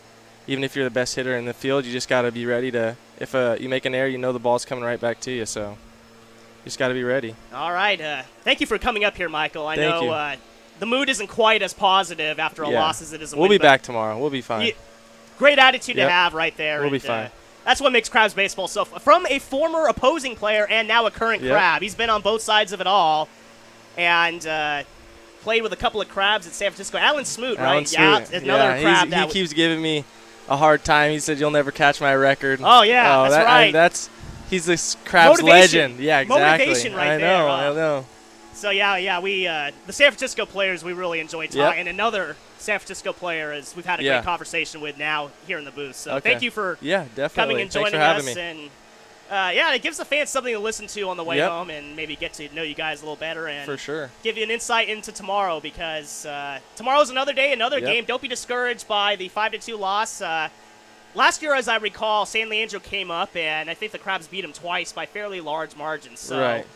it seems as though the Crabs have the ability to take these guys on. And, Yep, exactly. We'll be fine. We'll come back tomorrow and turn it around. all right, turn it around, Thank Michael. Thank you for joining us. All right, that was Michael Perry of the Humboldt Crabs, former opponent. He played for the Alameda Merchants, we actually don't have him on the schedule this year. That's a shame, but he was still an opposing player. Got to have fun, having the fans jeer at him. Now they're cheering with a CH instead of a J at him this time. So thank you, Michael, for joining us. And we'll take a quick break. We'll come back, wrap things up here at the Arcata Ballpark. You're listening to Humboldt Crabs Baseball here on AM 1480 KGOE.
And welcome back to the Arcata Ballpark where the Crabs drop a tough one, 5-2. We just heard from Michael Perry, and we want to thank him along with Brian Pozos and Austin White and all the guys we have talked to as well, Junior Davis and Sam Schmidt before the game as well. As again, they've given us some great interviews and great insight into how the Crabs work. So again, they fall 5-2 today to the San Leandro Ports. Almost wanted to say Alameda Merchants. That's who Michael Perry played for last year and came up to the Arcata Ballpark as an opposing player. Now he gets the other side of it, as he mentioned, he likes sitting in the third base dugout far more than he likes sitting in the first base side.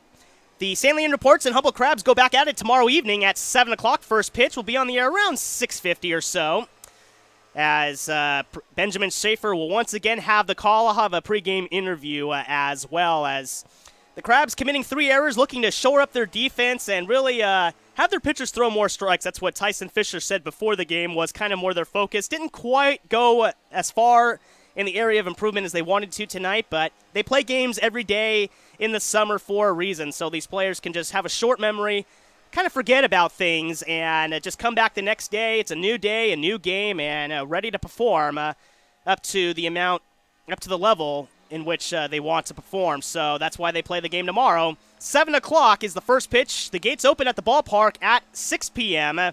For those of you fans coming to the game, and if you can't, all games for the Crabs right here on AM 1480 KGOA, also streaming video through the Humboldt Crabs website, which is through YouTube, actually. So whether it be on your computer, mobile, tablet, we have the game for you on the Crabs YouTube stream. I'd like to thank our board operators. We had 2 of them. It took 2 guys to keep us on the air. Tristan Lande and Nick Dearden doing a great job at the Bicoastal Studios in Eureka. So thank you very much for keeping us on the air and making us sound good.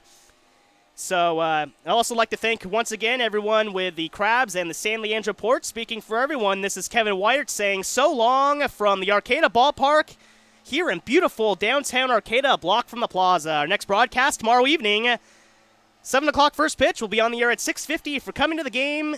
Gates open at 6 p.m. And until next time, have a very pleasant good evening, everybody.